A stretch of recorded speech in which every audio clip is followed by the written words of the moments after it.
Tanya Van Quellenberg was born on March 7, 1969, in Victoria, British Columbia. Raised in a warm and caring home with her parents, Willem and Jean Van Quellenborg, Tanya had a blissful childhood filled with joy alongside her older brother, John. The family shared a passion for adventure, frequently embarking on lengthy boating excursions across the stunning Salish Sea, creating treasured memories.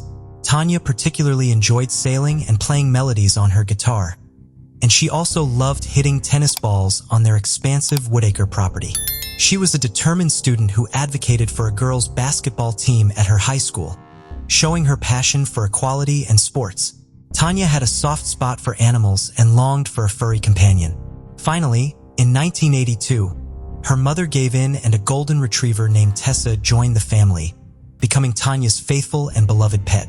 Tanya dreamed of working with animals, possibly as a veterinarian. J. Rollincook was born in December 16, 1966 in Saanich, British Columbia. He grew up in a warm, close-knit family with two loving sisters, Laura Lee and Kelly, and their parents Gordon and Leona Cook. Standing at an impressive height of 6'4", Jay possessed a lanky frame at 20 and had yet to fully develop into his adult physique. Jay was not just an ordinary young man from Vancouver Island. He had a passion for music and had mastered playing the bass guitar, rocking out with his friends. He was working at a pizza parlor and was known for his dedication. Once, he biked through rain and darkness for 3 long hours while balancing a whole pizza just to surprise his friends staying at a cabin. However, Jay had a peculiar quirk of misplacing his clothes and often returned home without his jacket, feeling puzzled about its whereabouts. He possessed a heart of gold and frequently treated his younger sister to special outings, like dinners and high tea, using the hard-earned money he made at the pizza parlor. He aspired to become a marine biologist. Jay and Tanya's paths crossed in the halls of Oak Bay High School, igniting a connection that would shape their lives. Despite being 2 years older than her, Jay was captivated by Tanya's charm. By May 1987, with Tanya on the brink of graduation, their friendship blossomed into a romance. Although their future plans were not set in stone, their dreams held the promise of a meaningful and exciting future. Through it all, the young couple radiated happiness, earning the admiration of their family who saw the love they shared. Their relationship had spanned only 6 beautiful months when tragedy befell and snatched away the young couple's promising future together. On the chilly morning of November 18, 1987, Jay woke up excited about picking up his girlfriend, Tanya, and embarking on a road trip from British Columbia to Seattle in his father's shiny copper-brown 1977 Ford Club van. Jay's father, Gordon, who ran his own business, required furnace parts worth $750 from Genesco Heating in Seattle. He asked Jay to collect the parcel from Seattle as it was already going there with Tanya. The couple got ready for their cross-border road trip, excited about the long hours they would spend in each other's company. Tanya also packed her camera, a Minolta X700 with a 35mm lens, hoping to capture some memorable photos of their time together. After a smooth ferry ride on the MV Coho from Victoria to Port Angeles on the Washington coast, Jay and Tanya continued their journey along Route 101 toward Bremerton. However, they accidentally missed the exit of the Hood Canal floating bridge and found themselves in the charming town of Hoodsport by 8 p.m. Seeking guidance, they entered Hoodsport Grocery where they encountered a friendly store clerk named Judith Stone who helped them with directions. As the evening unfolded, Jay and Tanya continued their journey and arrived at the peaceful town of Align. They stopped at Ben's Deli Mart for some food at 9:29 p.m.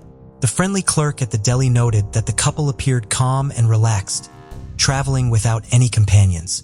It was late in the evening, well past 10 p.m., when Jay and Tanya finally reached Bremerton and purchased a ferry ticket to Seattle for the next day. Their plan was to find a suitable spot to park their van and spend the night before continuing their journey the next morning to collect the parcel. The next day, November 19, 1987, they boarded the ferry from Bremerton to Seattle, ready to continue their adventure. However, destiny had something unexpected in store for them, as this was the last time they were seen. They never reached Genesco Heating to pick up the parcel. They were scheduled to return home that same evening, but to the dismay of their families, they never arrived.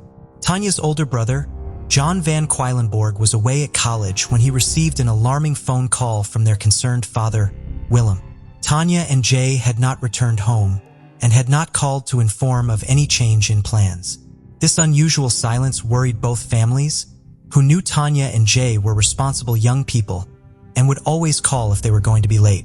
Despite their growing concern, their parents clung to the hope that the van had broken down and left the couple stranded without access to a phone. As the morning of November 20th arrived without any word from Tanya and Jay, a wave of panic washed over their families. The unsettling silence drove them to report their beloved children as missing. This sparked a massive search operation, as the Royal Canadian Mounted Police contacted the Seattle Police Department about the missing couple. Determined families went to great lengths and even hired a plane to soar above the area where Tanya and Jay had last been seen, hoping for a glimpse of their van amid the vast expanse. For the investigators, the search for Jay and Tanya was like unraveling a complex puzzle. With no trace of the couple and no clues to guide them, the police faced a challenging task. Step by step, they retraced the path Jay and Tanya had taken, reconstructing their trip to try and unlock the secrets behind their sudden disappearance. After nearly a week of uncertainty, fate dealt a devastating blow. On November 24, 1987, a passerby gathering cans in Skagit County stumbled upon a heart-wrenching scene. Beside a weathered culvert along Parson Creek Road, some 80 miles north of Seattle, laid the lifeless body of Tanya Van Queilenborg. She was found unclothed from the waist down. The shocking cause of death was soon uncovered. A single gunshot to the back of her head, inflicted with a .38 caliber bullet. That evening, with a heavy heart, John took the somber responsibility of identifying his sister's lifeless form. As Chief Deputy Ron Panzaro of the Skagit County Sheriff's Office described, Tanya's body was found with the distressing signs of a violent attack. A trace of another person's DNA was recovered from inside her body. During the investigation, a dedicated volunteer named Jennifer Sheehan Lee discovered a shell casing from a .38 caliber bullet not far from Prairie Road. Along the road, the officers found plastic ties, commonly used for bundling wires, which they believed were used to restrain Tanya in the van. As the investigation deepened, the detectives couldn't ignore the puzzling absence of Jay in the van. Their suspicion immediately turned toward Jay as a potential suspect in Tanya's tragic murder. However, both families vehemently disagreed with this notion, as they knew Tanya and Jay were intensely devoted to each other and deeply in love. Their relationship had been filled with joy and had never exhibited any signs of trouble or violence. On November 25, 1987, a day after Tanya's body was found, a perplexing discovery shed new light on the case. The authorities located Jay's van in a bustling parking lot in downtown Bellingham, in Whatcom County, 90 miles north from Seattle. The detectives scoured the surrounding area and stumbled upon a treasure trove of evidence just 2 blocks away from the van. Tanya's wallet, ID card, driving license, the van's keys, and most importantly, a box of bullets that seemed to be of .38 caliber had been discarded near the Greyhound station in Bellingham, approximately 16 miles from where Tanya's body had been found.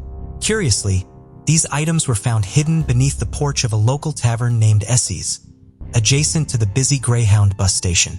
Inside the van, they made a series of unsettling discoveries. They found zip ties and Tanya's black pants, which raised their suspicions. The money order for Genesco was still inside, unused. A stained comforter and a used tampon were evidence of a distressing struggle. The presence of orange Camel cigarette butts in an ashtray hinted at a connection to a third person and possible killer in the van, since Tanya and Jay never smoked.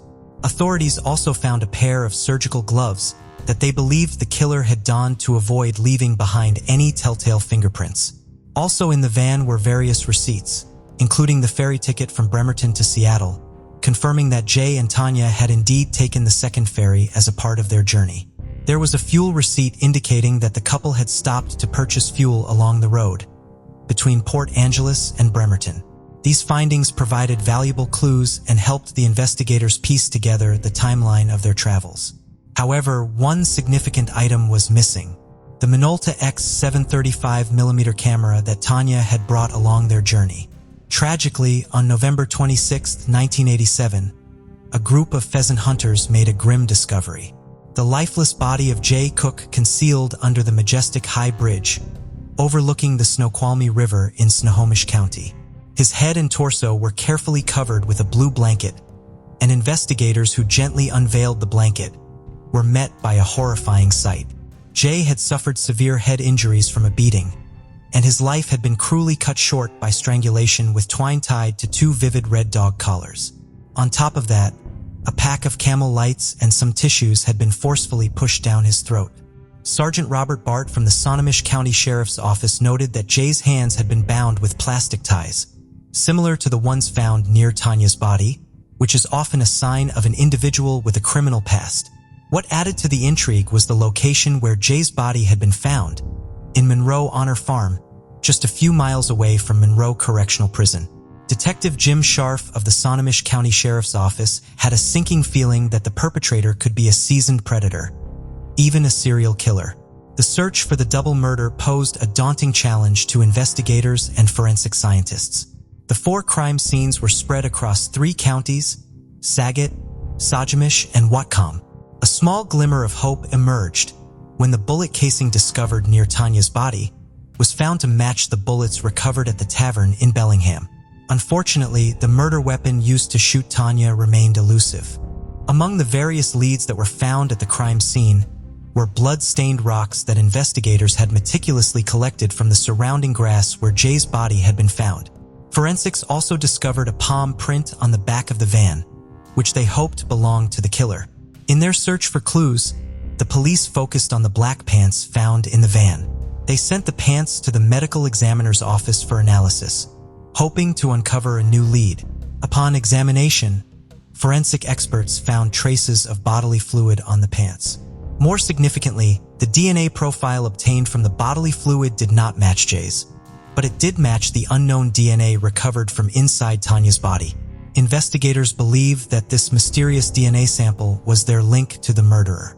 Referred to as Individual A, the investigation faced a significant challenge as the only evidence leaking all 4 crime scenes were the plastic zip ties discovered near Tanya's and Jay's bodies, as well as under the porch and inside the van.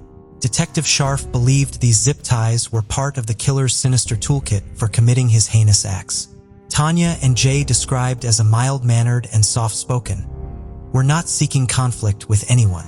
The devastating impact of their loss was felt deeply by both families. In a desperate attempt to bring the killer to justice, Tanya's family offered a reward of $50,000 for any valuable information.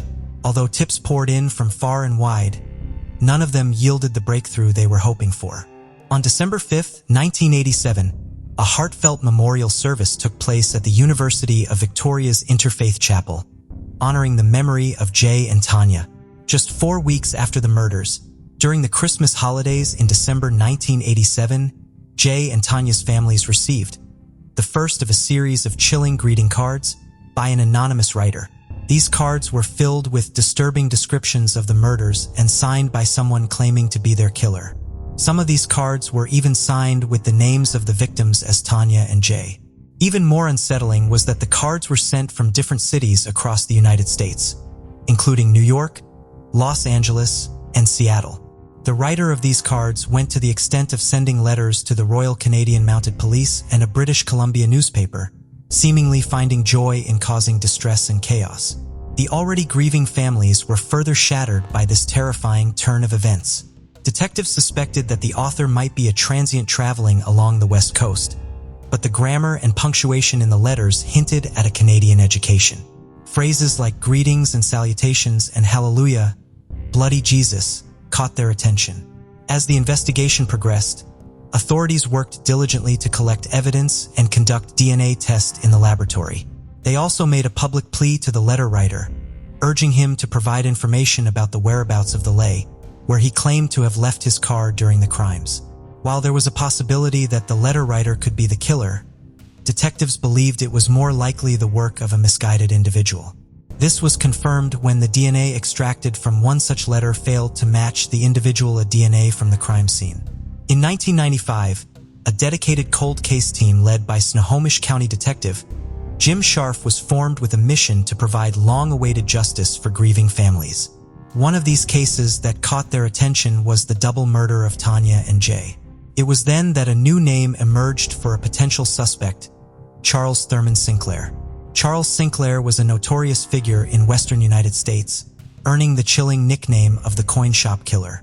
His criminal activities were not typically thefts, but rather the calculated actions of a serial killer who targeted coin dealers and shop owners.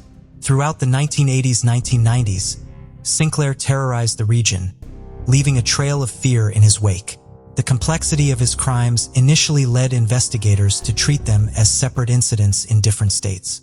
However, a survivor's description eventually connected the crimes, prompting investigators from multiple states to collaborate and bring the coin shop killer to justice. Sinclair was finally arrested in Alaska in 1990, prompted by a survivor's description, but passed away later that year from a heart attack. Sinclair was suspected of being involved in 11 homicides, but his sudden death meant that the true extent of his crimes could never be revealed. The detectives working on Jay and Tanya's cold case initially believed he might be connected to the double murder, given the circumstances of the killing in 1987. However, unlike other serial killers, Sinclair's motive was primarily financial gain by targeting coin shops and dealers for money. In Tanya and Jay's case, all the money they had been carrying, including Tanya's wallet and the money order in the van, had been left untouched. The detectives then dismissed this theory and began looking elsewhere for clues. For more than 20 years, the murder of the Canadian couple remained a puzzle.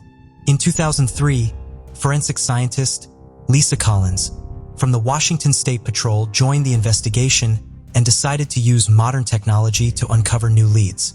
She focused on analyzing the DNA profile known as Individual A, which was obtained from bodily fluid found at the crime scene. Collins uploaded this profile to CODIS, the FBI's National Offender Database, hoping to find a match. Despite her thorough analysis in the efforts, the database did not provide any matches at that time. Despite the DNA mismatch between Individual A and the letter writer, the police considered the writer as a suspect and wanted him to come forward in case he had some information. A breakthrough occurred when a Canadian resident recognized the handwriting while watching the TV show Washington's Most Wanted and contacted the police anonymously. The tipster provided the suspect's name, which was found in the case files through a database search. Detectives tracked down the transient suspect on October 20th, 2010, who apologized and cited mental illness and years of homelessness as reasons for his erratic behavior. Years passed with no breakthrough in the case, leaving the detectives frustrated. Then in 2018, Detective Jim Scharf learned about snapshot phenotyping, a new tool that used DNA evidence to predict a suspect's physical appearance. Working with Parabon Nanolabs, they analyzed the DNA samples from Individual A and created composite sketches of the suspect at the ages of 25, 45, and 65. Despite releasing the sketches to the public and receiving almost 70 leads, none provided a solid clue or name, but a surprising arrest in California that same year offered a glimmer of hope for law enforcement. A dangerous criminal who went by various names, such as the Visala Ransacker, the original Night Stalker, and the Diamond Knot Killer had been causing fear and terror in California for a long time. Spread across 15 different areas, his crimes amounted to more than 50 assaults and 13 murders. He became known as the Golden State Killer and haunted people like an invisible phantom for over 4 decades. The detectives considered the possibility that Tanya and Jay might have been victims of this notorious killer, but the evidence from the crime scene and the killer's methods were different from those linked to the Golden State Killer. In 2018, the Golden State Killer finally ran out of luck in evading capture. Using a genetic database called GED-Match, investigators identified Joseph James D'Angelo Jr. as the Golden State Killer, even though he had previously been ruled out as a suspect. This arrest inspired Detective Jim Scharf to consider using the same technology in his investigation. In 2013, Chelsea Rustad, a 31-year-old resident of Tumwater in Washington, began exploring her family history and connected with distant relatives on social media. She identified the Talbot siblings from Snohomish County as her second cousins and got in touch with the two sisters online. but their brother was absent from social media. In 2015, she entered an ancestry DNA contest by submitting a photo of herself at age 5, dressed as a ballerina on Halloween. That photo must have been a lucky charm because out of 100 of entries, Chelsea won a free DNA test kit and posted her results on GeneMatch, a DNA database website. Little did she know, a new story was unfolding in the police forensic department as she spent time on the site. In 2018, Parabon Nanolabs uploaded individual A's DNA to GeneMatch, seeking answers in Jay and Tanya's case. C.C. Moore, a genetic genealogist, took on the challenge. The case held personal significance for her, as she was born the same year as Tanya and felt determined to bring closure to their murder mystery. After a tense night on April 27, 2018, C.C. found 2 individuals in the DNA database who shared enough DNA with individual A to qualify as second cousins. However, they were related to him on different branches of his family tree. C.C. had to trace those branches back to identify the common ancestor and uncover individual A's identity. Her determination increasing with every second, C.C. uncovered a web of connections and found a unique name among the cousins. Within 2 hours, she built the family tree and discovered the suspect's name. When the police arrived at the cousin's address, they knew they were in the right place. The door opened to reveal Chelsea Rustad, and the suspect was none other than her mysterious second cousin, William Earl Talbot II, who had no presence on social media. William Earl Talbot II was born in 1969 to William Earl Talbot Sr. and Patricia Peters. William had a regular job as a trucker and enjoyed riding motorcycles and socializing with friends.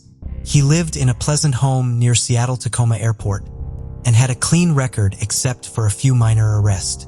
From a young age, he displayed anger issues and aggressive behavior. Talbot's younger sister, Melina Grail, recalled incidents where he had kicked her with boots on and exhibited entitled behavior. She also mentioned an incident from when Talbot was 11 years old and had allegedly pushed their disabled father. Despite counseling, his behavior did not improve. As Talbot grew older, his behavior became increasingly violent. At 16 years old, he expressed his intention to run over his father with a car.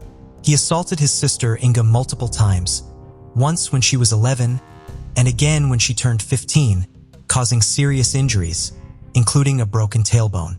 Talbot also dropped the family cat into a well, requiring his father to retrieve it and clean the well. Due to his violent actions, Talbot became estranged from his family for nearly 2 decades. Ignoring their attempts to reach out to him, he even neglected important events, such as his mother's funeral, and only sporadically contacted his family on special occasions. Despite his clean record, the police had finally caught up to the killer, and all evidence was pointing directly at William Earl Talbot II. For years, he managed to stay unnoticed, living a regular life as a truck driver, without any online footprint, but now his true identity was unraveling. Detectives discovered that Talbot had grown up just a few miles away from Jay Cook's body was found, a crucial connection. Detective Scharf faced a critical task. He had to make sure that DNA found at the crime scene belonged to William Talbot. To gather evidence, investigators closely followed Talbot on his trucking routes until an opportunity arose. One fateful day, May 2018, Talbot unknowingly dropped a cup he had been drinking from at a traffic signal and drove away. Racing against time, investigators promptly delivered the cup to the Washington State Patrol Lab. With anticipation building, everyone held their breath, awaiting the results that would either confirm or dispel their suspicions. The State Crime Lab swiftly tested the cup and confirmed the detectives' suspicions. Talbot's DNA matched the evidence from the crime scenes. Detective Scharf was in disbelief upon hearing the news. Feeling a rush of emotions, after nearly 3 decades of anguish and years of relentless work, they had the killer at last. On May 17, 2018, around 6 p.m., William Talbot II was arrested. He was charged for kidnapping, assault, murder, and robbery in Saget County Superior Court for the death of Tanya Van Queilenberg. Later, on June 15, 2018, the charge for Jay Cook's murder was added in Snohomish County Superior Court, as confirmed by Snohomish County Sheriff Ty Trinery. The trial of William Talbot began on June 11, 2019 in Snohomish County Superior Court.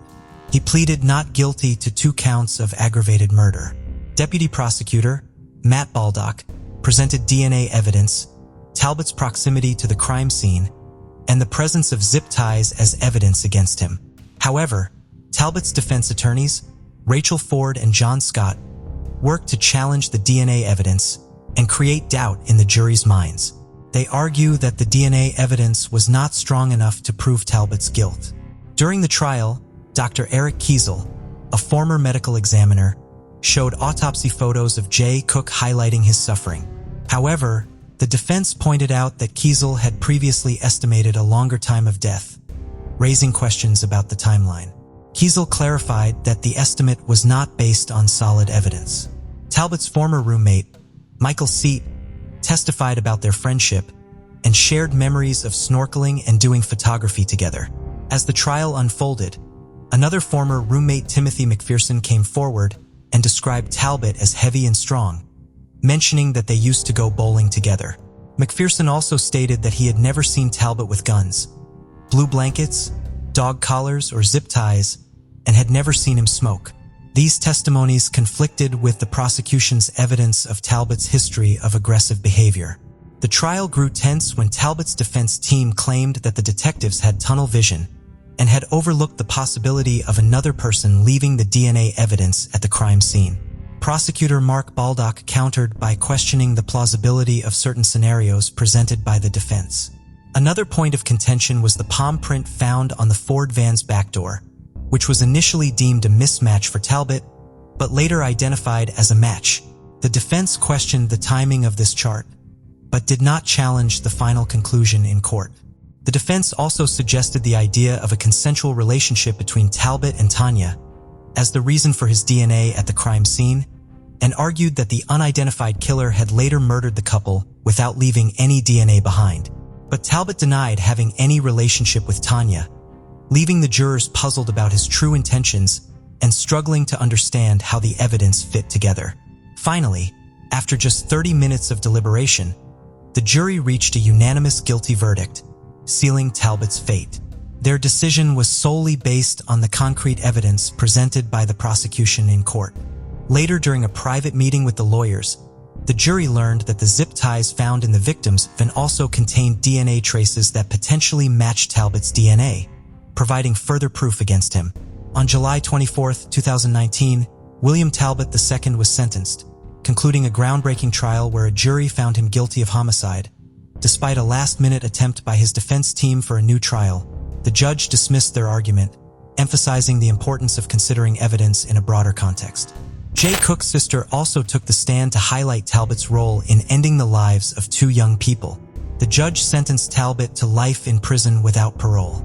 Despite the defense attorney's statement about his unremarkable life and perceived lack of cruelty, Tanya's close friend expressed satisfaction with the verdict, but acknowledged the lasting sorrow of losing Tanya to such unspeakable violence.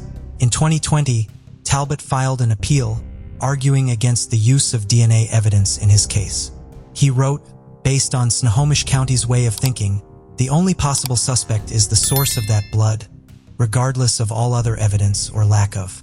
He claimed that the DNA alone should not make someone the only possible suspect, disregarding other evidence. On December 6, 2021, concerns were raised about a juror's ability to remain impartial due to emotional influences. Talbot's defense team appealed, claiming bias in an unfair trial. The appeals court agreed, stating that the jurors' comments showed actual bias and had not been addressed adequately. The prosecution vehemently opposed the court's decision to overturn Talbot's conviction. As their argument was unsuccessful, the case was taken to the Supreme Court, which upheld the original decision and reinstated Talbot's conviction on December 22, 2022. As a result, Talbot will serve his life sentence without parole at the Washington State Penitentiary in Walla Walla. Chelsea Rustad, Talbot's second cousin, found closure as she connected with the families of Jay Cook and Tanya Van Quellenberg. Attending the sentencing, she offered support to the families and noted the absence of Talbot's relatives. Rustad wrote a book titled, inherited secrets about the experience of discovering her relation to a cold-blooded killer. Talbot's conviction brought a sense of closure to the families, providing them with peace after decades of pain and uncertainty. The double murder of Tanya Vanquillember and Jay Cook was a case that tested boundaries of forensic science. What are your thoughts on this case? Before we proceed, I've got an exciting surprise for you. We've launched a brand new channel dedicated to intriguing content such as old historical mysteries, cold cases, and particularly chilling horror stories perfect for bedtime. Drop a comment letting us know if you're a fan of horror stories or not. You can find the link in the description below. Let's find out who will be the first to explore it. Alright, let's dive back into the video. On December 20th, 1976, 14-year-old Kenneth Jumper Jr. was walking along the Lehigh River in East Side, Pennsylvania, Carbon County, around 4:30 p.m. He was accustomed to this area from his trapping activities. This time, however, he noticed something he hadn't seen the previous week: a suitcase. Nearby, he saw something horrifying: a human head with dark hair. He rushed home to inform his 19-year-old brother, Richard, and together they contacted the Pennsylvania police. A total of 3 suitcases, all spray-painted black, were found at the scene. They had contained the remains of a young woman and the nearly full-term female fetus she had been carrying. Investigators believed that the woman's killer had thrown the suitcases from the bridge that carried Interstate 80 over the river. He or she may have intended for them to go into the river, but they instead hit the ground, causing at least one of them to open up. The young woman had been strangled and shot once in the neck. She had been with the pieces, some of which were badly mutilated, then placed into the luggage. Her unborn child had been removed from her womb and also placed in one of the suitcases. The young woman's initial autopsy estimated that she had died sometime between December 17th to December 20th, but police would later say that they believed she was killed within 24 hours of her discovery on 20th. Pages from the Northern New Jersey edition of the September 26, 1976 Sunday Daily News were found inside of the suitcases, as was a piece of chenille fabric that could have come from a robe or a blanket. The young woman was believed to be Caucasian and in her late teens or early 20s. She was estimated to have been approximately 5 feet 4 inches tall and 150 pounds. Her killer had cut off her nose and ears, but a sketch of what she may have looked like in life was developed and circulated. Authorities could not match her with a missing persons report or find anyone who recognized the sketch, and without an identity for their victim, their investigation into her murder stalled. The unidentified remains were preserved at the city morgue in Philadelphia for almost 7 years until August of 1983, when they were returned to Carbon County. A local pastor over the interment of the unknown woman and her child in the Carbon County Potter's Field, now known as the Lorrytown Road Cemetery near Weatherly, Pennsylvania. Their simple grave marker read simply Beth Doe. Since the young woman's identity was unknown and her family could not be informed of her final resting place, local residents took up the responsibility of visiting the grave and leaving flowers there in their place. In addition to becoming an adopted member of the Carbon County community, the young woman known only as Beth Doe also garnered national attention, with individuals from all over the country following the case and suggesting possible identities of the young woman. Police remained dedicated to the case even as years went on without an identification, utilizing new technologies to try to give Beth Doe back her name as they became available. In the decades that followed her death, isotope analysis, more advanced facial reconstructions, and DNA were all used to try to identify her. Her remains were exhumed in 2007 to collect more forensic evidence for testing. Missing women were investigated to see if they could be Beth Doe, but they were all ultimately excluded. More than 4 decades would pass before answers were found in the case, but when they finally came, the identities of both Beth Doe and her killer would be discovered. On March 31st, 2021, 63-year-old Luis Sierra, a married father of 2, was arrested at his home in the Ozark Park neighborhood of Queens, New York, and charged with 1 count of criminal homicide. He was arraigned in Queens Criminal Court and held without bail, pending his extradition back to Pennsylvania. Sierra's arrest came as a shock to his neighbors, who could not imagine him committing such a crime. They spoke to the New York Daily News about how kind he was and how they felt as though he were a part of their families. Sierra had been 19 years old when Beth Doe was killed. Pennsylvania State Police announced that they had also been able to finally identify her. She was Evelyn Colon of Jersey City, New Jersey, who had been just 15 years old at the time of her murder. Evelyn was one of 5 children, described by one of her brothers as a sweetheart who was somewhat of a mama's girl. She became pregnant around the time she turned 15 and moved into an apartment with his father, Luis Sierra, who had been her family's neighbor. Sierra was abusive and jealous and sometimes locked Evelyn inside of their apartment. Evelyn told her mother that if anything happened to her, Sierra was involved. Evelyn remained in close contact with her family after she moved out.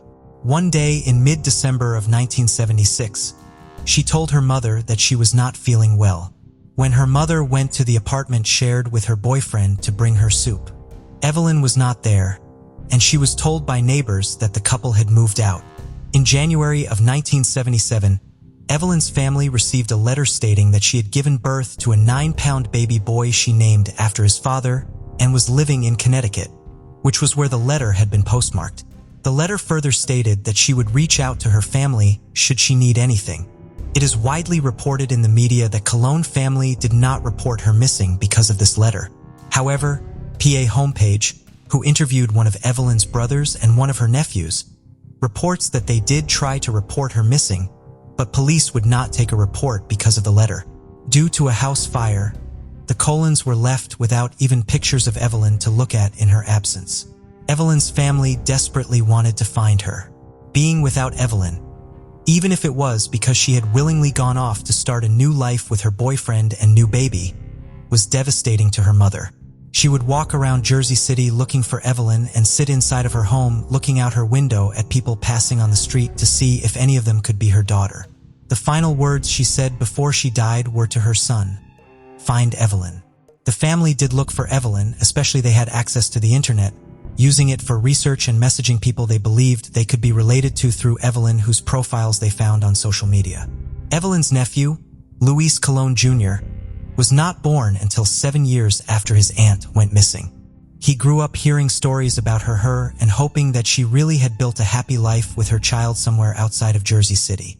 Around 2017, he decided to try to use his DNA to try to reconnect with his long-lost aunt and cousin. He ordered DNA test kits from several commercial DNA companies, believing his chances of success would be greater if he used multiple services and their respective databases. He hoped that either Evelyn or her child had their DNA tested and put in one of these databases and that the family could be reunited with them.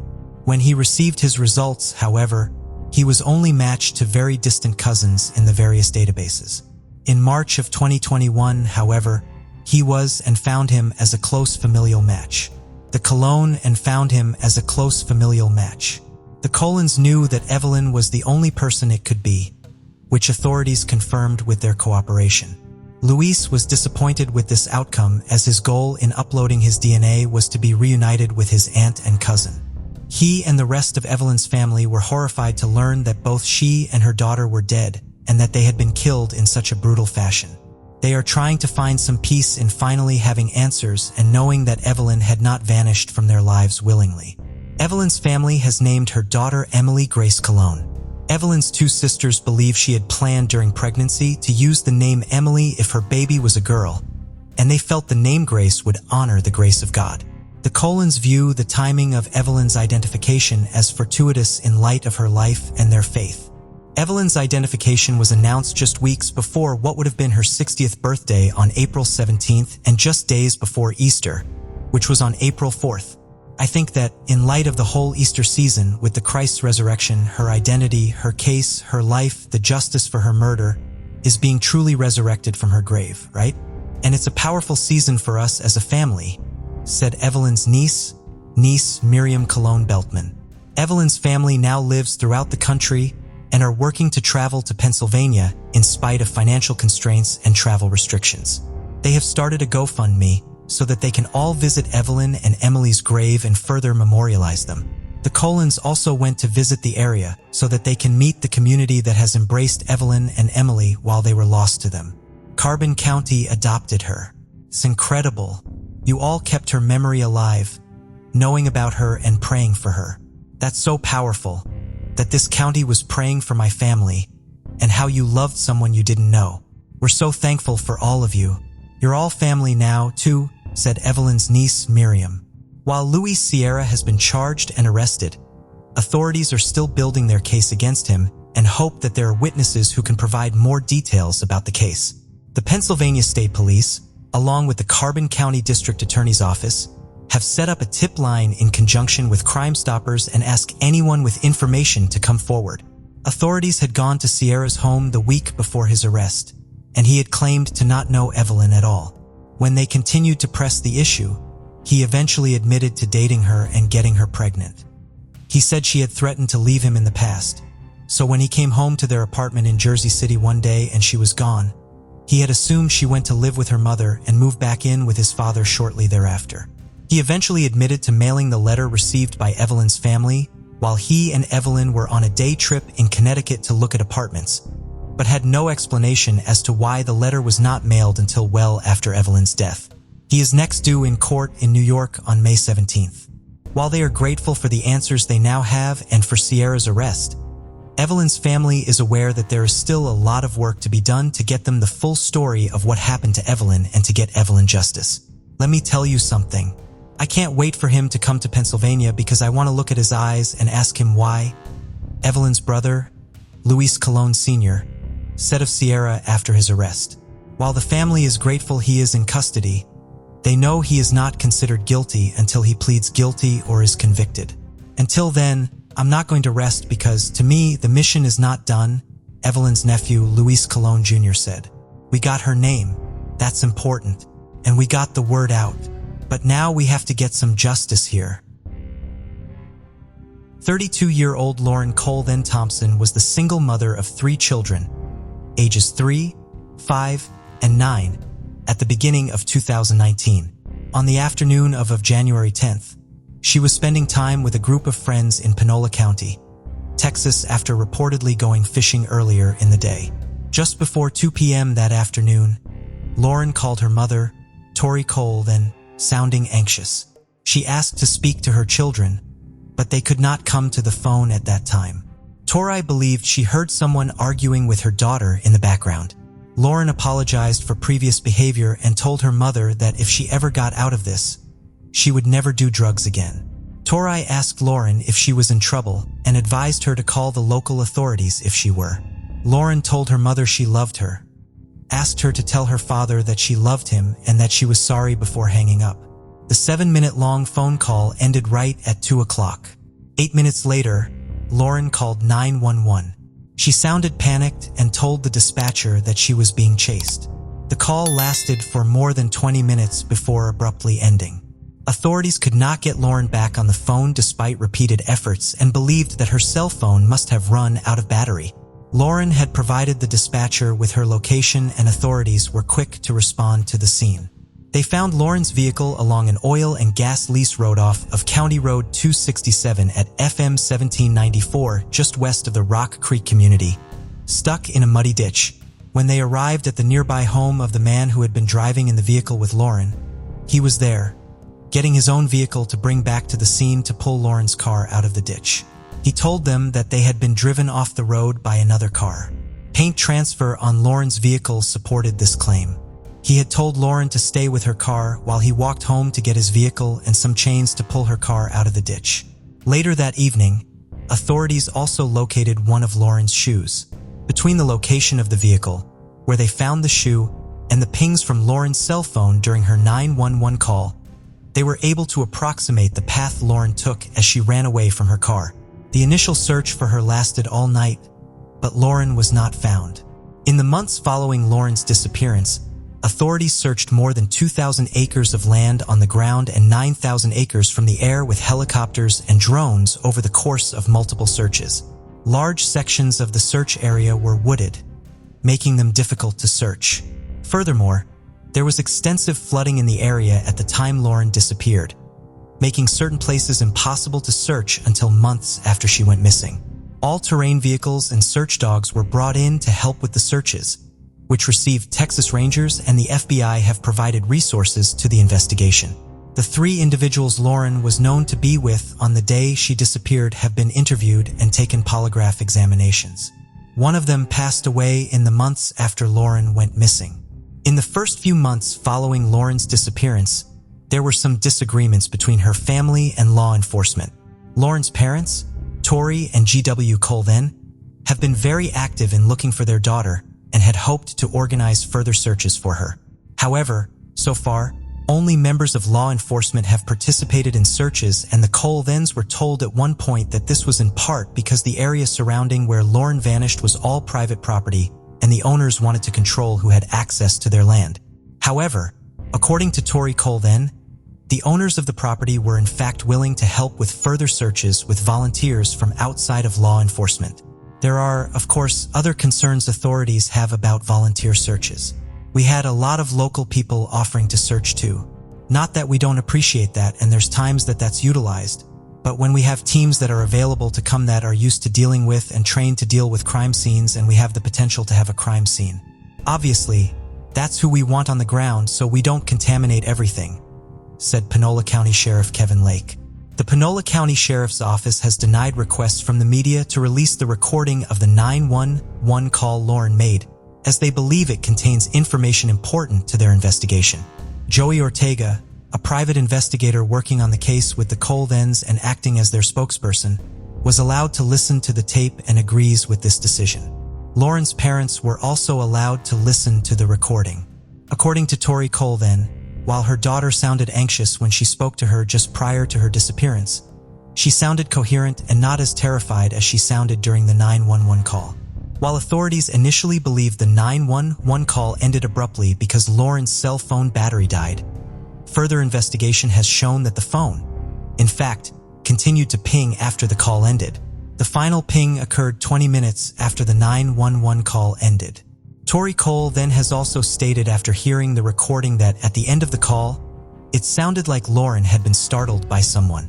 According to Joey Ortega, the fact that the phone continued to ping along with that data showing that the call ended nowhere near any river or place where one was likely to run into a wild animal, along with her claim that she was being chased, all lends to a reasonable belief that she was in fact kidnapped and not lost, drowned, or attacked by an animal. Sheriff Leake says his office has not yet found solid evidence confirming that foul play is involved in Lauren's disappearance and will not rule that foul play is involved until such evidence is found. We can speculate, but it's not our job to speculate. We're fact finders, and so we have not collected any evidence to make us confirm that foul play is involved, he said in February of 2020. Could there be foul play involved? Absolutely. And that's why we're so concerned about preserving behind her children. Lauren's family initially offered a $5,000 reward for information in the case and doubled that reward to $10,000 in June of 2020.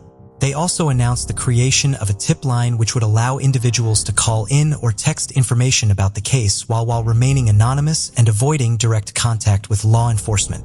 In the press release announcing this information, the family said that they hoped that through their independent efforts and working in concert with law enforcement, they can get a clear picture of what happened to Lauren that January afternoon.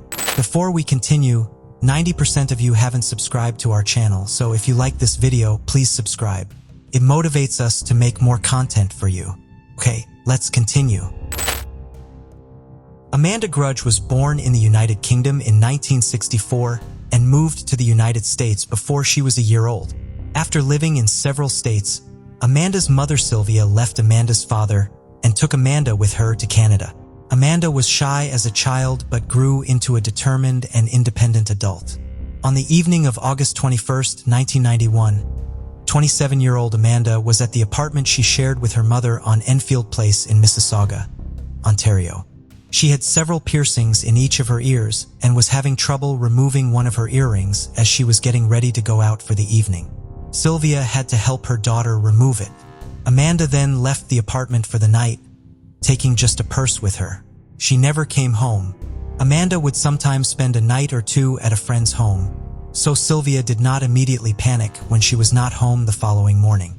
Once several days went by with no sign of Amanda, however, she knew something was wrong and went to the police.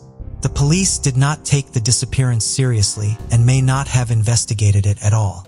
When the Ontario Provincial Police began investigating the case years later, no missing persons file on Amanda with the local authorities could be located. Sylvia was told that Amanda was an adult who could make decisions without informing her mother. Sylvia believes that Amanda's lifestyle may have played a role in how the authorities viewed her disappearance. Amanda had suffered from an eating disorder and eventually developed problems with drugs and alcohol. She ran with a rough crowd, and her employment history working as a hairstylist and bartender was spotty. Amanda was known to police, having previously spent a few days in jail on minor charges. More relevant to her disappearance was the fact that she had been involved with a police investigation in the summer of 1991 and had been about to appear as a witness against several of her when she went missing. Just a few days before Amanda disappeared, her mother had received a phone call from a man with Caribbean accent. He did not identify himself, but told Sylvia that if Amanda testified in court, she would never be seen again. Sylvia believes that it is possible Amanda left home to protect both herself and her mother from retribution from the people she was due to testify against. It is of course also possible that she disappeared because she met with foul play at the hands of one or more of those people. Without assistance from the police, Sylvia looked for her daughter on her own. In the months following Amanda's disappearance, she regularly traveled to downtown Toronto looking for her or anyone who knew her. She ran ads in the Toronto Star asking for information for years. In the years since she disappeared, Amanda has not used her health insurance or credit cards, and there has been no record of her using her driver's license as a form of identification. She did not have a passport at the time of her disappearance, and there is no record of her crossing the border into the United States, which did not always require a passport. Amanda's name made it to the missing persons list maintained by the Ontario Provincial Police in 2007 following an investigation by a different regional police force into a set of unidentified human remains which were ultimately found to not belong to Amanda. This resulted in new inquiries but no new answers. In 2016, the case was sent to the OPP's Criminal Investigations Branch as a matter of routine. In 2017, they formally reopened the case following an unconfirmed sighting of Amanda in Illinois, but she remains missing. I look back on many things and yes, she tried to protect me and probably still does to this day if she's out there, alive, Amanda's mother Sylvia said in 2017. I want people to know that Amanda was a good person and no matter what she may have done that was wrong. She loved me and I her. In 2011, 33-year-old Anthony Tyrone Lee lived in Longview, Texas with his mother, Sharon Bowers. That June, he was about to make a trip to Houston, where he would be helping his sister move into a new home. Prior to leaving on that trip, he had plans to attend a rodeo with his mother. However, on June 25th, the day of the rodeo, his mother arrived home only to find that her son was not there. Sharon quickly realized that something was not right. The ironing board had been set up and the clothes Anthony had planned to wear to the rodeo were with it. However, one of the pant legs was still hanging off of the side of the board as though Anthony had been in the middle of ironing the pants and was somehow interrupted. Anthony's clothing and shoes were still the home and as best as Sharon could determine. Her son had left home wearing his house shoes, which was out of character for him. Anthony's mood had recently changed and he had been acting nervous in the weeks before he went missing. He had $600 in the bank which remained in his account untouched. 3 weeks after Anthony's disappearance, Sharon began receiving disturbing phone calls. At first, the caller would play what Sharon described as some of Death's song. Then came calls from someone telling Sharon, "That's what he gets for snitching." The last person Anthony saw prior to his disappearance, as far as his mother knows, was a known local drug dealer who had wrecked Anthony's car a week before he went missing. Sharon feared that Anthony may have gotten himself into a situation where either he felt like he needed to go into hiding or someone else was holding him somewhere. However, since Anthony left behind his belongings and his money and because of the phone calls, Sharon is not optimistic that he will return home. "I don't feel like my child is still living," she told the Longview News Journal.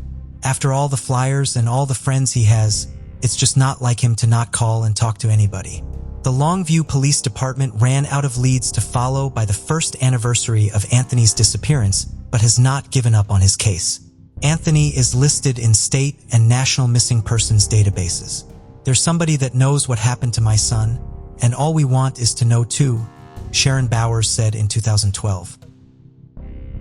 According to numerous surveys, Wellington's crime rate was below the national average, and it was recognized as one of Florida's safest cities. However, during Memorial Day weekend in May 1990, while others were celebrating with parades, barbecues, and picnics, a tragic event occurred involving the Warren family. Marlene Warren, born on April 15, 1950, grew up in Michigan and cherished her time with her sisters on their grandfather's farm. She had a passion for baking, creating art, and painting, with a particular fondness for clowns. The whole family shared her love for clowns, and her parents even had a room dedicated to them. Marlene had her first child in 1965 at the tender age of 15 and named him after her husband, John Aarons. Later, in 1969, she had another child named Julie. Sadly, Marlene became a single mother of two after her first husband, John Aarons, died in a car accident. She'd later marry Mike or Michael Warren in 1972. Michael Warren was just 19 and younger than 22-year-old Marlene. They moved from Michigan to South Florida, where Michael's family lived. Michael got a job as a meat inspector, but they also started investing in rental properties, which eventually brought in a lot of money. Marlene managed the rental properties, and Michael quit his job to open a used car lot called Bargain Motors. He sold cars to people who had no credit and couldn't buy them elsewhere. In the late 1980s, Mike and Marlene bought their dream home in Wellington, Florida. However, in 1983, Michael was arrested for tampering with the odometers on his used cars. He pleaded guilty and received probation, but kept his business for a few more years. Mike and Marlene led separate lives, with Mike focused on his business and spending time at the racetrack, while Marlene managed their rental properties. In 1988, tragedy struck again when Marlene's oldest son, John Jr., died in a car accident at just 22 years old. His death caused tension in Michael and Marlene's relationship. During this time, Michael Warren met Sheila King, the wife of one of his employees, Richard Spudkeen. There was an instant connection between Michael and Sheila. However, initially, they kept their relationship a secret, even though it was obvious to those around them. On a rainy Saturday morning of May 26, 1990, Michael went to the racetrack, while 40-year-old Marlene stayed at home. She was cooking breakfast for her son, 21-year-old Joey, who had some of his friends over. At around 10:45 a.m., there was a knock on the door. When Marlene opened it, she saw a clown holding flowers and balloons, and she assumed it was a gift. She was pretty excited to see a clown at her door, having loved them ever since she was a child. But behind the balloons in the clown costume, the clown held a gun. The clown pulled out the gun and shot her in the face. Joey heard the gunshot, ran to the door, and saw the clown driving away in a Chrysler LeBaron. Marlene was dying on the ground, and a neighbor named Bill Kramer had heard the shot, too. Some people ran out, saying that someone had shot Joey's mother. An ambulance was called, and Marlene was taken to the hospital, but she died 2 days later on May 28, 1990. Marlene was an outstanding human, friendly, loving, kind, always courteous, and always respectful, but her end was unfortunate. After Marlene's shooting, Joey saw a clown walking away, but all he could remember was that the clown had brown eyes. Initially, Joey's description to the police was vague, saying the suspect had broad shoulders and big hands.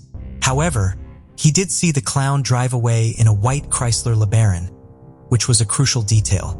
At first, Michael Warren was a suspect, but he had an alibi as he was at the racetrack. As a result, the police turned their attention to his girlfriend, Sheila King, and the more they investigated, the more evidence pointed toward her involvement. There were allegations of an affair between Michael Warren and Sheila King at the time of the crime. Michael vehemently denied these. However, investigators were scrutinizing the relationship to identify the motive and opportunity for Marlene's murder.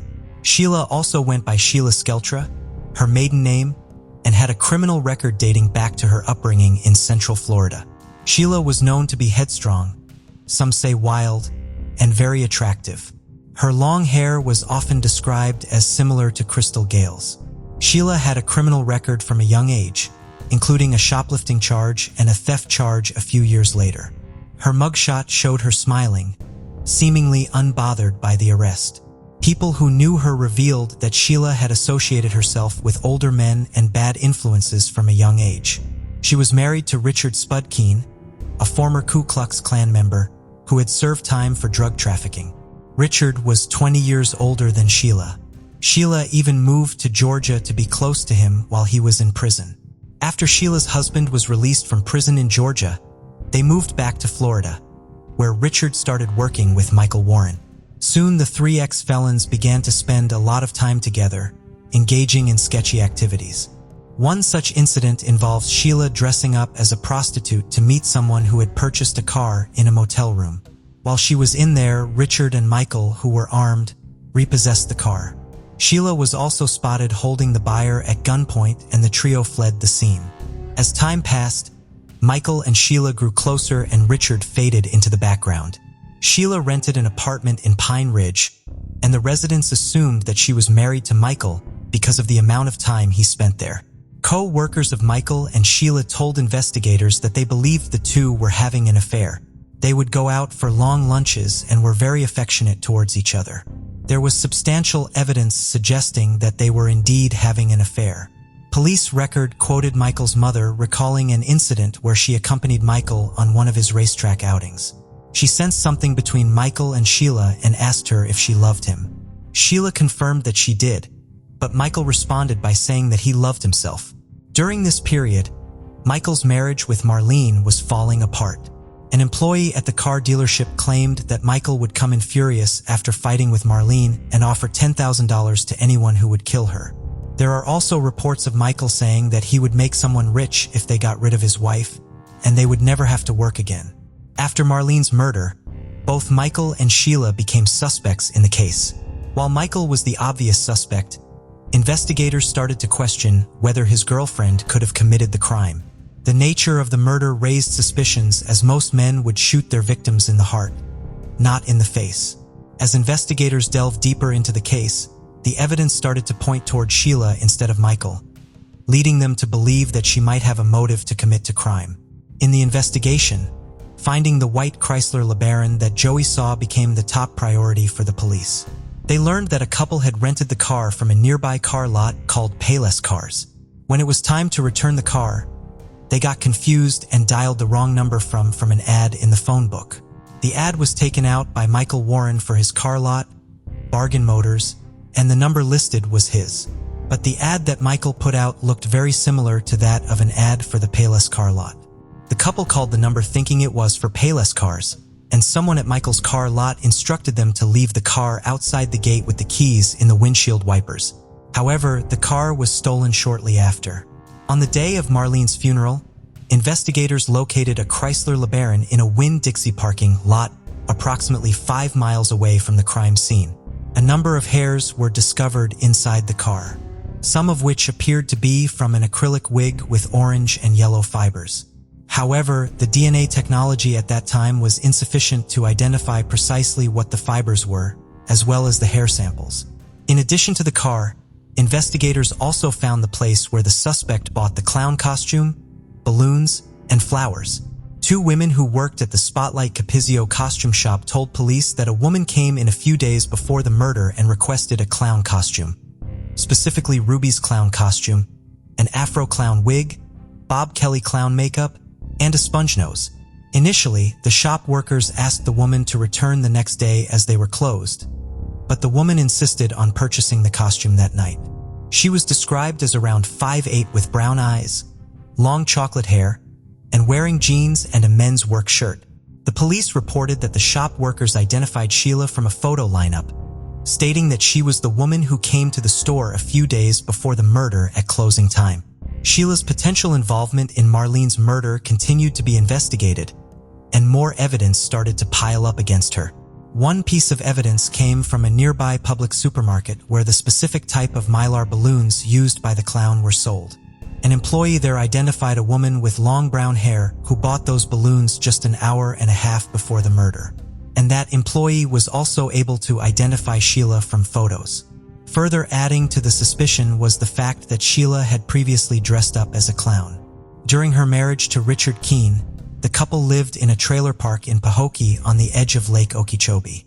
Sheila had become friendly with people around town, including some employees at an auto parts store. On one occasion, she had even dressed up as a clown to entertain them. Despite this mounting evidence, prosecutors didn't feel they had enough to make an arrest. In 1991, about a year later, the investigation heated up as Michael and Sheila became the prime suspects. In an attempt to clear his name, Michael went on a radio show accompanied by Joey. During the interview, Michael denied any involvement in the murder, and Joey defended Sheila, who he was surprised was even a suspect.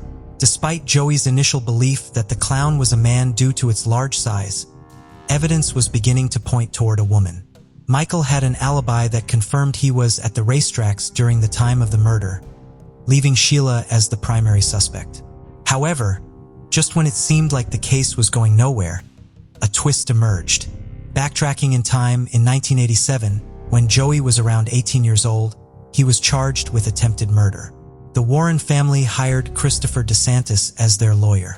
After a successful hearing at the courthouse, DeSantis and Michael Warren were walking out celebrating Joey's trial win. Then Michael casually asked whether someone who hired a hitman to kill their wife would still be able to inherit their estate. The lawyer was taken aback, but answered that the law prohibited a murderer from inheriting, except in cases of manslaughter or if the murderer was someone else. DeSantis, unfortunately, gave another example that he later regretted. He said that if someone wore a clown suit, their identity would be hidden, making it difficult to get a conviction. He didn't intend to advise Michael to wear a clown suit, but the point was that if identity couldn't be proven, then there could be no conviction. Essentially, DeSantis had given him a recipe for murder. As the investigation into Marlene's murder progressed, and suspicions fell on Michael and Sheila, the investigators interviewed DeSantis too because they thought that maybe the clown figure was taking revenge on Joey and his friends. But then this interaction between DeSantis and Michael became a significant piece of evidence.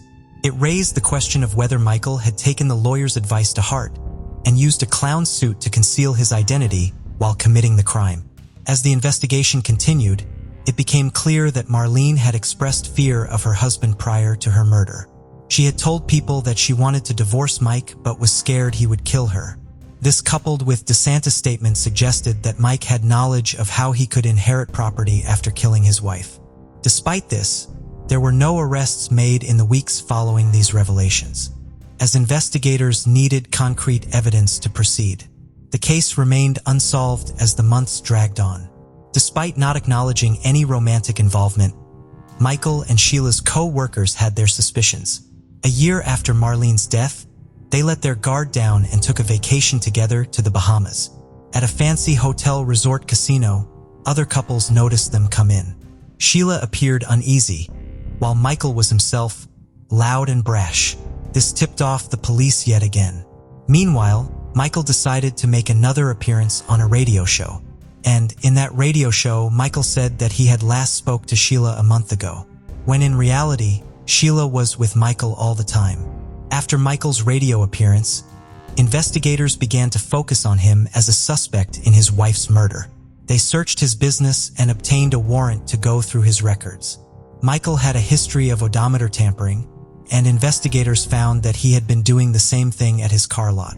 They charged him with multiple crimes, including racketeering, odometer tampering, fraud, and theft. Although Michael was sentenced to 9 years in prison, there was still no concrete evidence linking him or Sheila to Marlene's murder. The investigation seemed to hit a dead end. But in 1997, new evidence emerged that would bring the case back to life. In 1997, a man contacted the police with a lead linking Michael Warren to his wife's murder. The informant was the son of an employee at Bargain Motors who had recently died, and the informant claimed that his father had made a shocking confession to him on his deathbed. According to the informant, his father told him that all the answers to the case could be found by pulling up a vehicle that was submerged in water. He even gave the exact location of the vehicle and claimed to know who planned the murder and where the gun and clown costume were hidden. This was a major lead, and investigators believed that they could finally solve the case by recovering the murder weapon and costume. Divers were sent down to the location and they found the vehicle, but unfortunately, there was nothing of significance inside it. This setback sent the investigation back to square one, and the case again remained cold for some time. In 2002, Michael Warren and Sheila Keene decided to get married in Las Vegas as the investigation into Marlene Warren's death had come to a halt. The case remained unsolved, but Marlene's parents were convinced that Sheila was the killer clown. However, in 2013, the case was reopened, and Sheila was once again a prime suspect, particularly due to her marriage to Michael. The Palm Beach County Sheriff's Office received a grant to investigate cold cases, including the Wellington clown murder. They formed a task force with members from the state attorney's office and the FBI to review the evidence and interview witnesses. The task force submitted new evidence for DNA analysis, which helped them get the indictment. This included DNA samples from different people who were suspects in the case, including Michael and Sheila. It also included the possible DNA samples found in the clown wig and other hair strands that were inside the Chrysler LeBaron.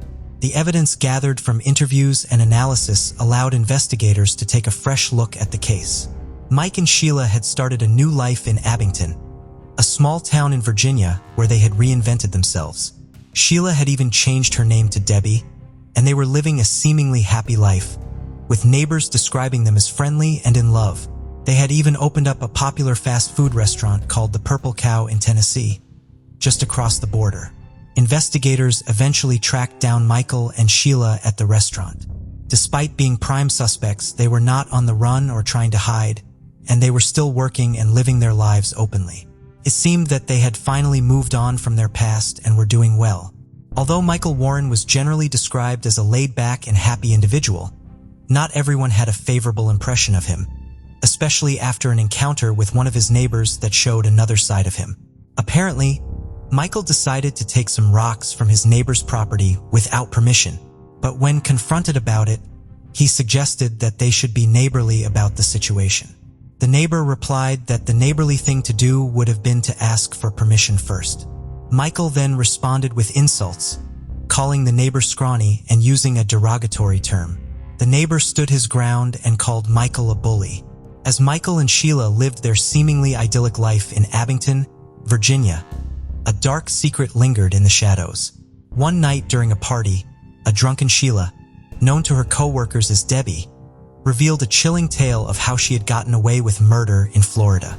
Meanwhile, in Florida, detectives relentlessly pursued the case, utilizing the latest DNA technology to uncover a potential suspect in the murder of Marlene Warren. The evidence pointed to one person, the very same Sheila Keene Warren, or Debbie, who had casually shared her deadly secret with her unsuspecting colleagues. On December 26, 2017, Mike and Sheila were driving back to their hometown of Abington from Vermont in their Cadillac SUV when they were pulled over by the police. Sheila was arrested but didn't ask why. Instead, she asked if her husband was also being arrested. The reason for her arrest: Sheila had been indicted for first-degree murder with a firearm. This same crime that had been unsolved for 27 years. Despite being a prime suspect from the beginning of the investigation, Sheila had managed to evade arrest until that day. Now she faced the potential penalty of life in prison. As Sheila was being brought into the police station, a video captured the moment, followed by a mugshot. In the mugshot, she is seen smiling, reminiscent of her teenage mugshot when she was first arrested. The contrast between the heinousness of the crime she was being accused of and the nonchalant expression on her face was unsettling. Sheila Keene Warren's lawyer stated that she strongly denied any involvement in the murder. During her time in prison, she wrote numerous letters that showed her belief in her own innocence. Despite the passage of 27 years and the initial description of the clown being that of a man, the state of Florida was confident that they would secure a conviction, even though the murder weapon was still missing. Sheila had been awaiting trial in jail after her arrest in 2017, while investigators continued to build their case against her. Finally, on April 25, 2023, 59-year-old Sheila pleaded guilty to the crime of dressing up as a clown and shooting Marlene Warren. Although her lawyer still maintained her innocence, he believed that her guilty plea helped her case. If the jury had found her guilty, she could have faced a minimum sentence of 25 years in prison.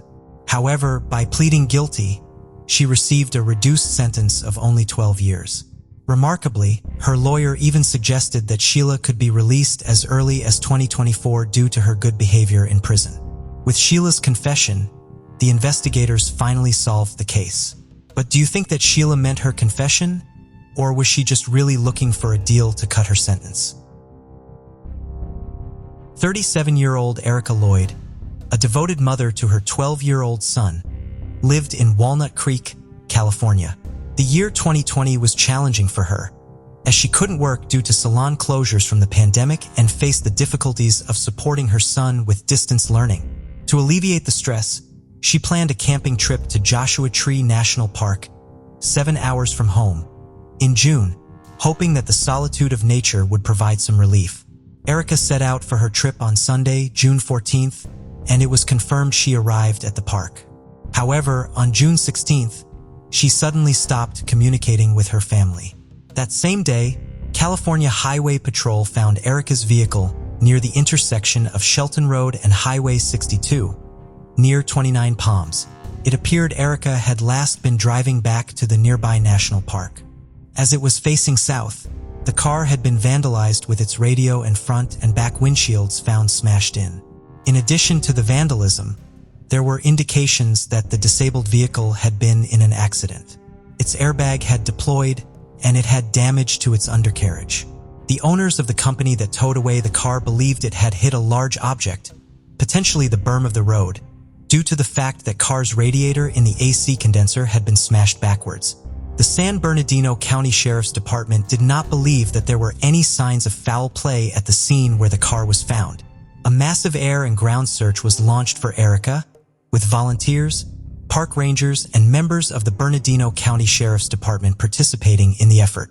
Altering vehicles and search dogs were also brought in.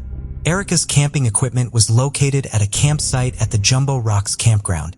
Caves and mines in the area were searched for any sign of Erica.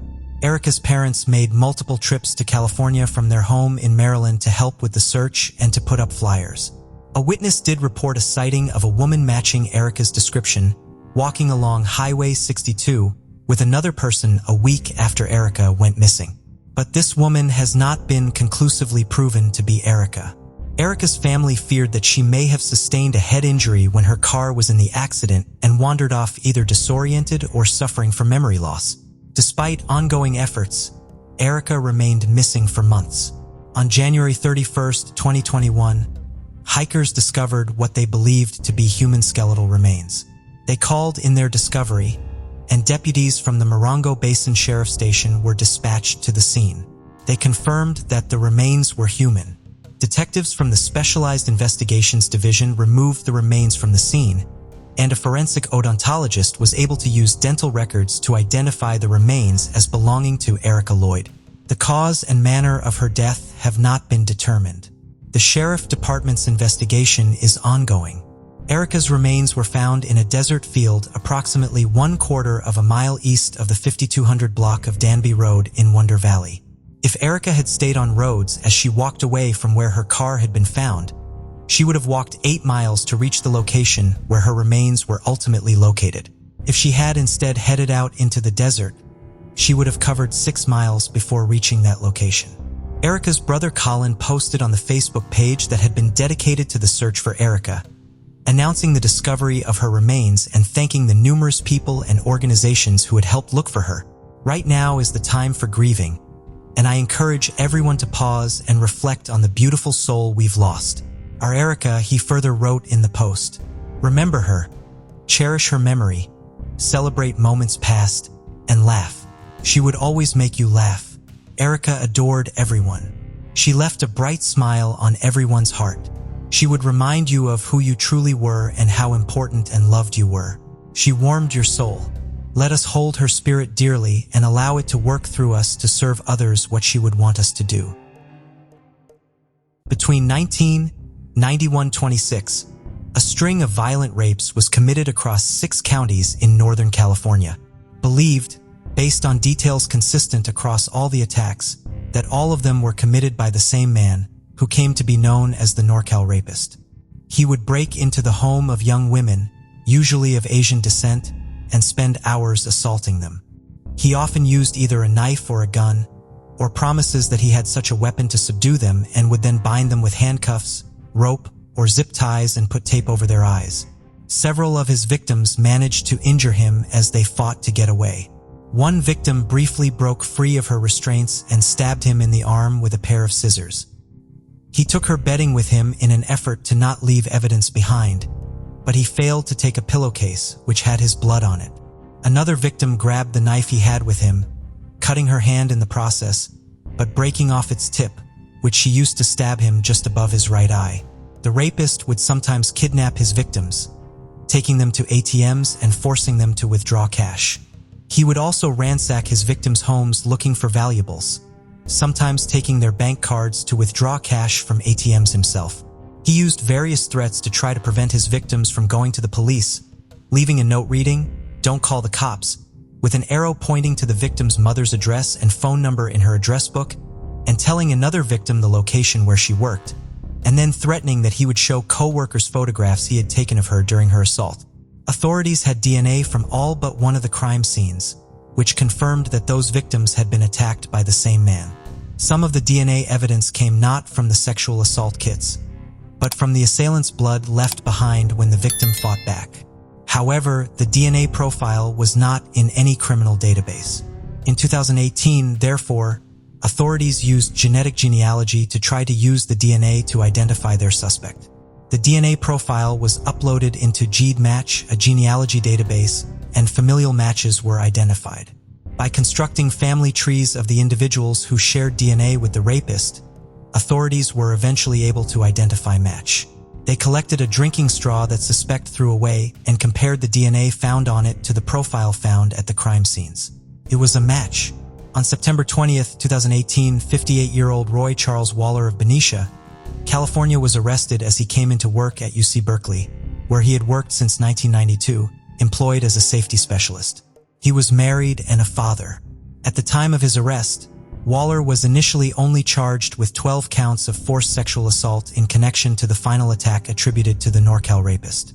By the time his trial began in October of 2020, however, he was charged with a total of 46 felonies. While he went to trial for raping 9 women, DNA also linked him to a further 8 cases throughout Northern California. All 9 of the women Waller was accused of raping and attacking testified at his trial, as did numerous members of law enforcement and sexual assault forensic nurse examiners who had worked on the case. Many of them were now retired, and several of them had traveled from out of state to testify. In addition to the DNA, prosecutors also presented further evidence discovered after Waller's arrest. In a storage unit he rented, they found a ski mask, zip ties, 2 tasers, condoms, duct tape, and handcuffs. There was also a duffel bag containing more than 20 pairs of women's underwear, including 1 pair that matched a pair that had been taken from the home of a victim during a NorCal Rapist attack. Waller testified on his own behalf and claimed that he had some of the items in the storage unit because he was a collector of odd things, and others because of a relationship he previously had with a particularly wild girlfriend. Waller had also posted several Craigslist ads over the years looking for young, female Asian roommates. On the stand, he claimed he had done so as favors for the daughters of various former girlfriends, although he claimed to not remember any of their names.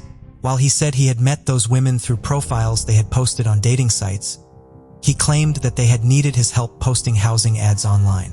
When questioned as to why he had compiled a database on his computer listing the physical descriptions of various women, the vehicles they drove, their addresses, and notations about whether or not they lived in ground floor apartments, Waller said he had simply kept a list of people he hoped to introduce himself to.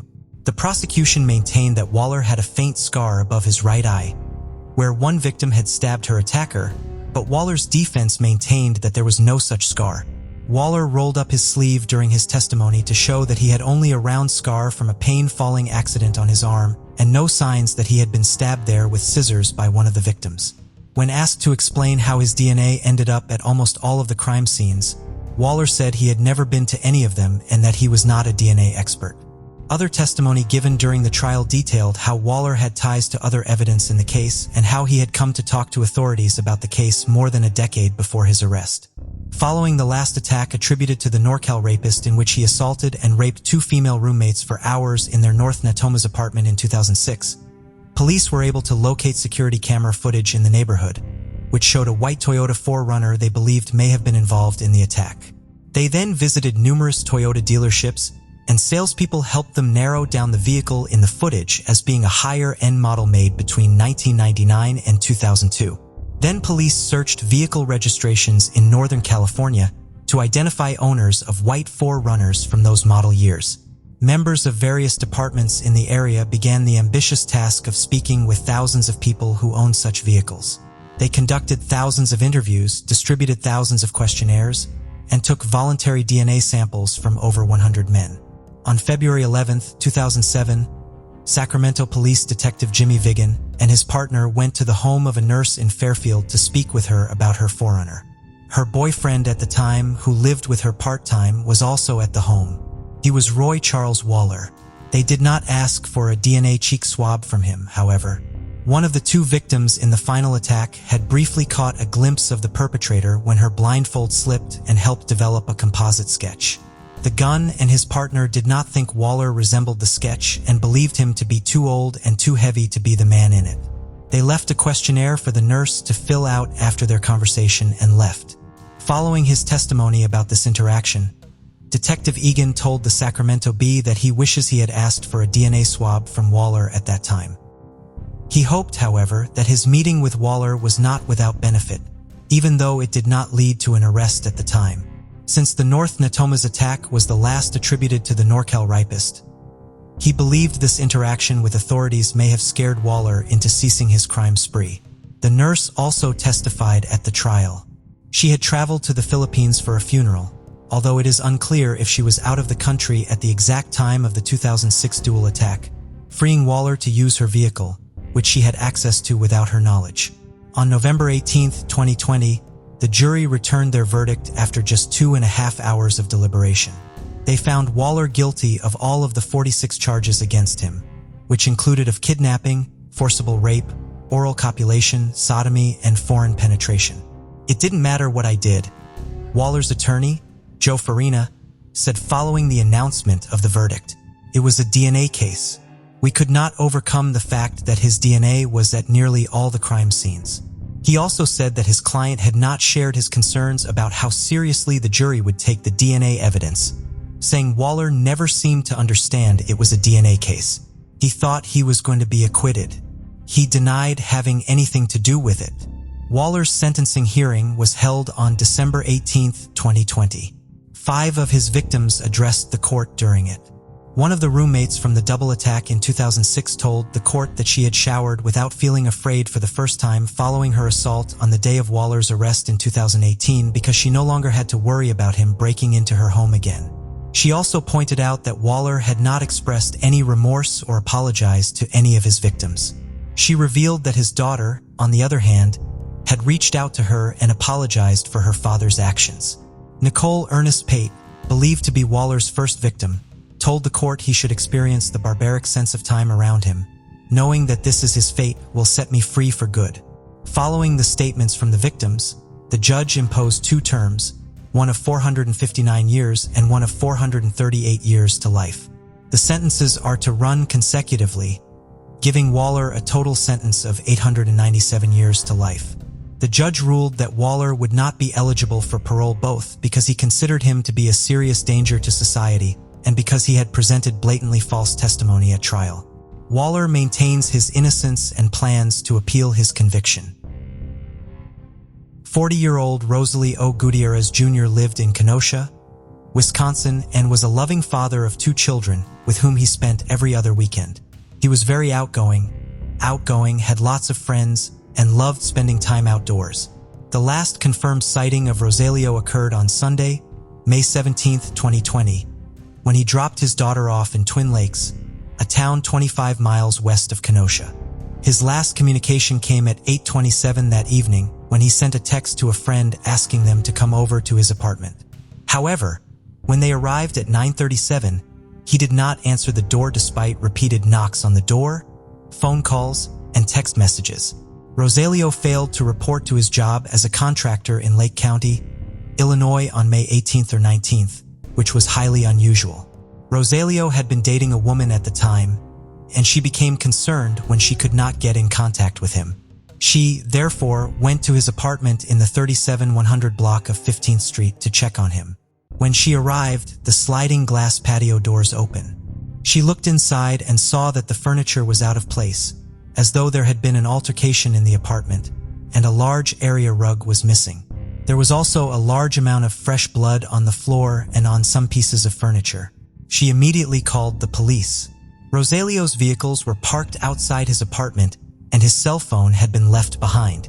Upon hearing of the disappearance, Roselio's mother and stepfather, Celia and Eugene Patterson, immediately began the drive to Wisconsin from their home in Colorado to help search for him.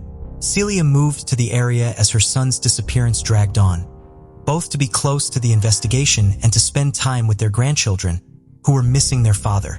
While they could not quickly locate Roselio, authorities did quickly identify an individual with a motive to harm him. On May 21st, 2 days after Roselio was reported missing, 39-year-old Zachary Anderson of Mequon, Wisconsin was charged with 2 felonies for stalking his ex-girlfriend, who was also the mother of his children, and her current boyfriend. That woman's name has not been disclosed in the media because of the stalking case, but the boyfriend Anderson was accused was Roselio Gutierrez Jr. In the criminal complaint against Anderson, the woman claims that he was aware of her relationship with Roselio and did not approve of it. She believed he had been tracking her movements and following her based on places she saw him and information he had about her movements and private conversations. When police interviewed Anderson's daughter, she told them that she had seen items that had been stolen from Roselio's car while it was parked outside of her mother's home, including a letter and his car registration in her father's possession. Her father had also given her a phone and instructed her examination of that phone revealed that it had been used to order tracking devices from Amazon on April 21st. The girl also said that Anderson admitted to her that he had been videotaping her mother and Roselio. Anderson denies these charges, and his defense attorney told the court that his former girlfriend had previously made false allegations against him. She had unsuccessfully petitioned for a restraining order against him in the past. Anderson told detectives that he was jealous of his former girlfriend's relationship with Roselio, but denied tracking her movements, recording her, or stealing from Roselio. He claimed his daughter had simply lied to the police and that he had never even met Roselio. Anderson remained in custody on the stalking charges until December of 2020, when they were formally dropped. Anderson was then charged with 2 new counts of stalking as well as with hiding a body and first-degree intentional homicide. While authorities had not located Roselio, they believed they had a strong enough circumstantial case to try Anderson for his murder without a body. Anderson was held without bond. Authorities had examined Anderson's minivan and discovered that its rear seats had been removed. Carpet in the back of the van had been cut away, and there was evidence that bleach had been used to clean it. 1 speck of blood was found in the car that had not been washed away, however, and DNA proved that the blood belonged to Roselio Gutierrez Jr. It was after the DNA evidence was processed that Anderson was charged with murder. In addition to Anderson's minivan, police had also searched a burn pit near his home with cadaver dogs. They alerted on a burned bottle of bleach and what was left of several pieces of clothing, including the elastic band from a pair of underwear, buttons that came from Levi Strauss jeans, and steel-toed boots. According to one of Anderson's former partners, he had borrowed a pair of steel-toed boots from her grandfather and never returned them. Authorities found another burn pit during a search of a tree farm Anderson's family owned in Saukville and found in it remnants of fabric that matched the color and pattern of a shirt Anderson had been witnessed wearing as he left home on May 17th, the day Roselio witnessing. Surveillance footage also shows Anderson purchasing 2 bags of 13-gallon garbage bags, 2 bags of latex gloves, 2 containers of bleach, and some items of food at a Walmart in Saukville the day after Roselito's disappearance. His cell phone records from that day place him in the area of Cedar Beach Road from 8:45 a.m. to 11:41 p.m. This location is approximately 10 miles from his family tree farm and within half a mile of both Lake Michigan and a deep water-filled quarry. Despite all the circumstantial evidence that Anderson murdered Roselio and potential clues as to where he may have disposed of his body, it has still not been found. While they believe they know what happened to Roselio, his family is distressed by the fact that they still do not know where he is. No one deserves this. Roselio's mother told the Kenosha News after the homicide charge was filed against Anderson.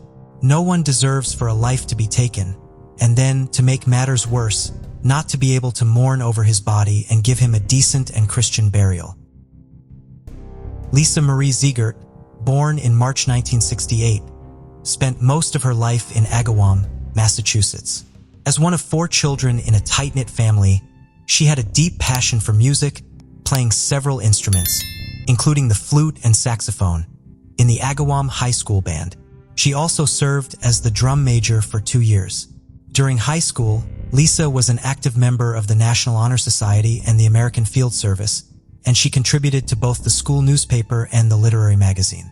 After graduating from Agawam High in 1986, she went on to Westfield State College. She graduated cum laude with a degree in elementary education in 1990. Her dream was to be a teacher, and her love of children had led her to work for several summers at a summer camp and to teach Sunday school at her parish. Children loved Lisa as well, in large part because she remained willing to see and enjoy the silly things in life, even as an adult. Lisa did not find a teaching position straight out of college, but did get hired as a teacher's aide at Agawam Middle School, working largely with students in the special education program. Lisa still loved music, and if a song she loved came on the radio when she was driving, she would pull into a parking lot so she could turn up the radio and get out of the car to dance. She loved to draw and often gave pieces of her artwork as gifts to friends and family. Lisa remained close with her family as a young adult and had a close group of friends. Many of these friends were close with the entire Zagar family. Lisa's boyfriend, Blair, co-owned a house with one of the friends he had in common with Lisa, and they had several other members of their friend group as roommates, including Lisa's sister Lynn. In addition to working at the middle school during the day, 24-year-old Lisa also worked in the evenings as a clerk at Brittany's card and gift shop, where she had been employed since 1989. When one of Lisa's co-workers, named Sophia, arrived at the card shop on the morning of April 16, 1992, she was surprised to see Lisa's car still in the parking lot, as Lisa should have been at her job at the middle school at that time. When she went to the front door, she found it unlocked. The lights were still on, and the music was still playing when she went inside. Lisa would normally turn both of them off before leaving for the night and never forgot to lock up at the end of her shift. Sophia did not immediately panic, thinking perhaps Lisa had forgotten something at the store the night before and had returned on a break between classes, maybe turning on all of the lights and the music to help her open the store while she was there. Sophia called out Lisa's name but got no answer. She walked up and down the aisle's cash register. At this point, Sophia knew that something was wrong, and her fears only increased when she found a back room in disarray. She ran out of the store and to another business across the street to call the police. Lisa had not reported to work at Agawam Middle School on 16th, which was unusual enough that the school called her mother, inquiring about her. Lisa's mother, Dee, did not immediately panic, assuming there was an innocent explanation for Lisa not going to work, like her oversleeping, which was unusual but not impossible. Word of the scene at the card store and Lisa's disappearance community quickly, however, reaching Lisa's sister Lynn shortly after Sophia called the police. Lynn went to her mother's job to tell her that Lisa was missing, and at that point Dee realized that something truly was wrong. At the card store, police found a dent in the door that looked like a heel mark and boxes in the back that were crushed, as though someone had been on top of them. There was also a small amount of blood splatter on several boxes. It appeared that Lisa had somehow been lured to the back of the store, where there had been a struggle. Police theorized that she had been taken out of the back entrance on the side of the building and into an alley. 2 doors and a card rack were removed by police as evidence. No money was found to be missing from the cash register. Lisa's shift on 15th had started at 4 p.m. and she was supposed to close the store at 9. She was the only employee at the store for her shift. A police officer had noticed that the lights at the card shop had still been on at 3 a.m. and put it in his notes but could not follow up on it because he was then called to transport a prisoner. Lisa had spoken with the owner of the carpet store next door for about 15 minutes before he left to go home at 7:35 after closing his store. They commiserated over the parking problems at the shopping center caused by people using its lot when going to the nearby bowling alley instead of the stores in the center. Before he left, he told Lisa he wouldn't be challenging any of the drivers because, in his words, there are a lot of crazy people out there. Authorities were eventually able to narrow down the time of Lisa's disappearance to a short window of time. The last transaction on the cash register occurred at 8:20 p.m. Another customer arrived at the store at 9:0:5 but found it empty. She thought she heard a noise from the back of the store but left without investigating it. This meant Lisa vanished sometime between ringing out the purchase at 8:20 and when the customer arrived just after 9 on April 15th. Scent tracking dogs were brought in and nearby drains and sewers were searched. Officers searched the surrounding area on foot, and helicopters were used to search the area from above. Both the state police and the FBI were brought into the investigation. The Westfield River was not far from the shop, so its banks were also searched. Numerous people who knew Lisa, both in Massachusetts and in Connecticut, were interviewed. For most of the day on 16th, the case was treated as a missing persons case, but on 17th Agawam Police Lieutenant Robert Campbell told the press that the chances of Lisa simply walking away from the store were slim, and the following morning, he formally announced that the case was considered a kidnapping as their investigation had ruled out other possibilities. April 19th was Easter Sunday in 1992. With Lisa still missing, all 12 churches in Agawam passed out white ribbons for their congregants to wear as a sign of hope that Lisa would soon be found and of support for her family at their services that morning. Later that day, around 2 p.m., a man was walking his dog just a few miles away from the card shop. Looking into a wooded area off of Route 75, he saw what appeared to be a partially clothed woman's body and called the police. Based off of the clothing with the body and a charm bracelet on her wrist, the woman was quickly identified as Lisa Zagar. Lisa's autopsy would show that she had been raped, and in addition to numerous defensive injuries, she had suffered 8 knife wounds. The fatal wound had been to her neck. Lisa's disappearance had been followed by 3 days of snow and sleet, so when investigators responded to the scene, they were up to their ankles in mud. They followed in each other's tracks so as to preserve evidence, such as the tire tracks that were visible in the area. After visiting the crime scene, Agawam Police Detective Wayne Massey sped to the Zagar house, fearing that if he slowed down at all, he would lose his nerve and leave the difficult task of informing Lisa's family of her death to someone else. He tried to think of the least offensive word he could use for dead. He did not have to make such a determination, however, as when he arrived at the Zagar family home, Lisa's mother, Dee, knew by the fact that he had come to her home that Lisa had been found and asked him if she was dead, leaving him only the task of confirming it. Dee would say, nearly 3 decades later, that she still admired him for the bravery he showed by coming to tell her in person. Lisa's funeral mass was set at Sacred Heart Church, where Lisa had been a Sunday school teacher. More than 900 people were in attendance. In early May, Joseph O'Neill, the owner of Brittany's card and gift shop, made the decision to permanently close the store. He had been considering doing so for some time, but the dismay he felt knowing Lisa had been taken from the store and the grief he felt over his employee's death finalized his decision. The store closed for the final time on May 30th. Lisa's murder was devastating not only to her family and friends, but to her community as well. Agawam previously had a very small town feel to it, and its residents felt safe there. That all changed after Lisa was abducted and killed. Some parents refused to let their daughters go to work for a time, and large numbers of women signed up for self-defense classes. Within 2 days of the discovery of Lisa's body, more than 300 women had filed for permits to carry firearms or mace.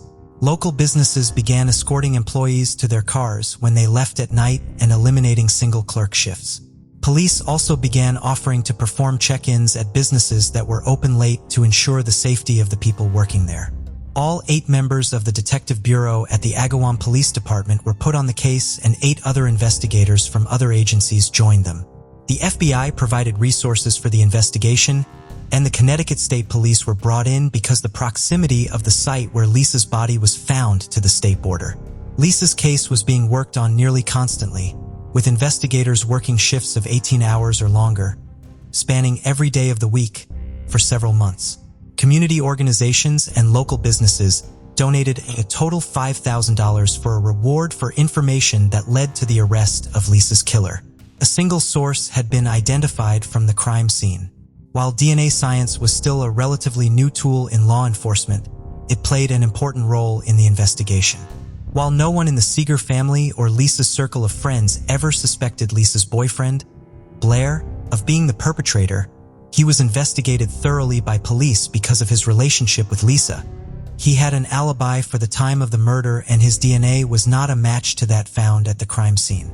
Numerous other friends and associates of Lisa's were investigated and had their DNA tested as well. No DNA match was found, and no other clues tying any of them to the crime could be identified.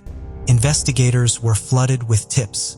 They investigated and rolled out owners of trucks similar to a suspicious vehicle seen in the area the night of Lisa's death, a man who threw out some carpet and a t-shirt at a local car wash, and a man who had allegedly gone to the snack bar at Lisa's only health club so that he could stare at women while they exercised. A large number of calls were from people who were certain that they knew who killed Lisa based on a baseless rumor and subsequent conspiracy theory. One of Lisa's male friends, who was the other owner of the home Lisa's boyfriend Blair co-owned, worked at his father's restaurant near the card shop. Word spread around town that he and Blair were in a relationship and that Lisa had walked in on them, thus giving him a motive to kill her. While that would have been a potential motive had the story been true, it was a total fabrication with no evidence to support it. The friend was the son of a retired police detective, which led to allegations that Lisa's case remained unsolved because police were covering up the involvement of a son of one of their own. Since this friend was connected both to the police and to Lisa, he may have been an early topic of speculation, which subsequently gave rise to the false love triangle rumors. This friend's DNA was not a match to the sample from the scene, and he had a restaurant full of customers and co-workers who could attest to his presence at the restaurant on the night of April 15th, most importantly during the window of time when Lisa was abducted. It was the policy of the police to not publicly exclude suspects prior to the solving of a case, however, so while they had evidence supporting his innocence, they could not announce any of it. People who believed the rumors would continue to call in claiming he was guilty every time there was a renewed appeal for information in the case for decades, which did nothing to help the investigation. Despite ongoing investigative efforts, police eventually ran out of leads. It's like you hope the hand of God is going to come down and tap you on the shoulder, Detective Macy told the Union News on the first anniversary of Lisa's murder. But it turns out to be just rehashing old leads and trying to come up with new angles. Investigators were therefore optimistic when the national television program, Unsolved Mysteries, featured Lisa's case in October of 1993. Detective Macy went to California so that he could be at the show's phone bank when the segment first aired and receive any tips as soon as they came in. Within an hour of the broadcast, more than 100 tips related to the case were called in from throughout the Northeast. One of these tips was from the customer who had entered the card shop just after 9 p.m. on the day of the crime, which allowed authorities to identify such a narrow window of time during which Lisa was abducted. A few other tips worth following up on were received as well, but the case remained unsolved. While Lisa's time teaching children in Agawam was cut short, her family made sure she still made a major impact on education in the area. In 1995, Lisa's parents donated $1,100 to Agawam High School's science department for the purchase of equipment that would allow them to hold classes on genetics, a subject that remained close to their hearts as they still hoped it would help solve their daughter's case. They also established the Lisa M. Zagar Memorial Fund, which distributed over $35,000 in scholarships within the first decade that followed Lisa's murder.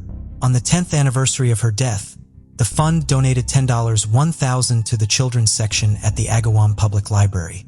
Lisa continued to remain an important part of her family's lives in the years following her murder. When she got married, Lisa's sister, Lynn, and her new husband brought the bouquet Lisa should have carried as the maid of honor at their wedding to her gravesite. The anniversary of Lisa's death was regularly marked by a candlelight vigil. Dee Zagar never turned down an interview request, and even as years dragged on without answers, she remained committed to using the media to keep her daughter's memory alive and continue her family's mission to get justice for Lisa. The strongest piece of evidence police had in the case was the DNA found at the scene. However, they could never find a match to it in any criminal database despite regularly checking for one. They therefore began looking at alternative means by which to use the DNA to generate leads. In September of 2016, Hampton District Attorney Anthony Gallooni released 2 images developed following more than a year's worth of work by Parabon Nanolabs. Parabon used the DNA from the crime scene to predict certain physical characteristics of the man it belonged to and generated sketches showing what he may look like at 2 different ages. More than 170 tips were called in after the sketches were released. It would be almost exactly 1 more year before the contributor of that DNA was identified. On September 18, 2017, more than 25 years after Lisa's murder, it was announced that an arrest had been made in her case. 48-year-old Gary E. Shara was in custody, charged with first-degree murder, aggravated rape, and kidnapping. Shara's involvement in the case had first been suggested in 1993. Police in Agawam received a phone call from a divorce lawyer in Seattle who told them he had a client who believed her soon-to-be ex-husband had something to do with Lisa's murder. Joyce McDonald Shara had lived with her husband Gary in his hometown of Longmeadow, Massachusetts, just east of Agawam.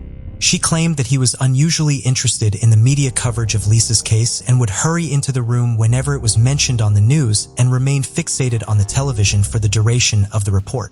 Police followed up on Gary Shara, but Joyce's credibility was quickly called into question. According to friends, she had a long history of mental health issues and alcohol abuse. She and Gary had a tumultuous relationship and were in the middle of a lengthy and contentious battle over their young son, whom Joyce had taken to Seattle without Gary's knowledge or permission, even though he was the boy's custodial parent.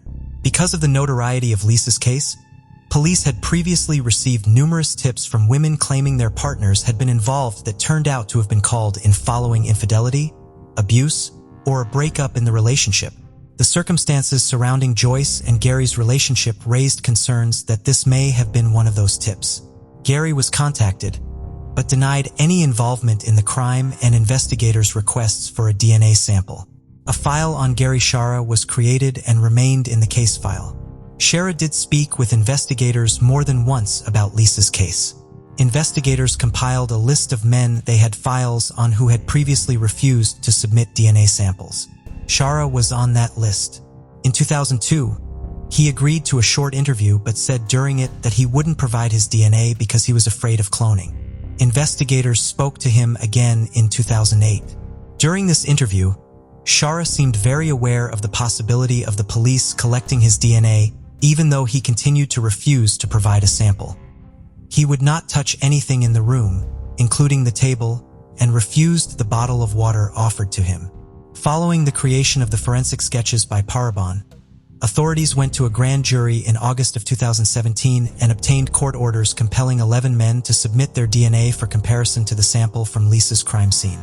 These men all had a file in the investigation records and had the physical characteristics predicted by Parabon. One of these men was Gary Shara. When Massachusetts state troopers went to Shara's home to inform him that he was now legally obligated to provide them with a sample of his DNA on September 13, 2017. He was not there and they were only able to speak with his roommate. They told the roommate that they had important paperwork to deliver to Gary and left a business card. The next day, Shara's friend came in to see the state troopers. She had discovered 3 handwritten documents Shara had left for her in her apartment. One was a last will and testament, one was a brief note of apology to the Zagar family, and the third and longest was an extensive confession to the rape and murder of Lisa Zagar. I've never really been or even felt normal. From a very young age, I was fascinated by abduction and bondage. I could never keep it too far from my mind for long. On that fateful day, I let myself do something terrible, he wrote in the letter. I had no intention of killing her when I grabbed her, but events spun out of my control, and in the eyes of the law, it is all the same. I had never regretted anything so much. I was young and headstrong and foolish. Emphasis on that last part. While he admitted to Lisa's murder and to his lengthy fascination with abduction, he said that Lisa was his only victim. I also never did anything of the like again. I hated what happened. I despised myself. I thought of turning myself in 100 of times over the years, but I truly am a coward. He wrote, "Today it will end. I will take my own life or face the music as it were." Shara was still not sure which of these options he would take. He indicated that he knew that once his DNA was analyzed, he would be sent to prison for the rest of his life. As of the writing of the letter, he was unsure if he was strong enough to finally take responsibility for his actions or if he would take what he described as the coward's way out. Authorities immediately began searching for Chara, both because he was trying to evade them and because they believed he would take his own life rather than face prosecution. Chara's black Honda Civic was ultimately found in the parking lot of Johnson Memorial Medical Center in Stafford Springs, Connecticut, with what appeared to be a suicide note on its dashboard. "To whomever finds my body, I apologize for any psychological trauma incurred. Paul Mass State Police, thank you," it read. Chara had attempted to take his own life by overdosing on Motrin, but had then driven himself to the emergency room. He was taken into custody on September 16th and arraigned as a fugitive from justice prior to his extradition back to Massachusetts. Search warrants for both Chara's apartment and his girlfriend's apartment had been issued and were executed on September 15th. Several items that could be a source of Chara's DNA, including his toothbrush, were collected and tested. His DNA was in fact a match to the DNA from the crime scene. Chara's ex-wife Joyce could not provide further information about why she had initially believed Gary was involved in Lisa's murder because she had passed away in 2014.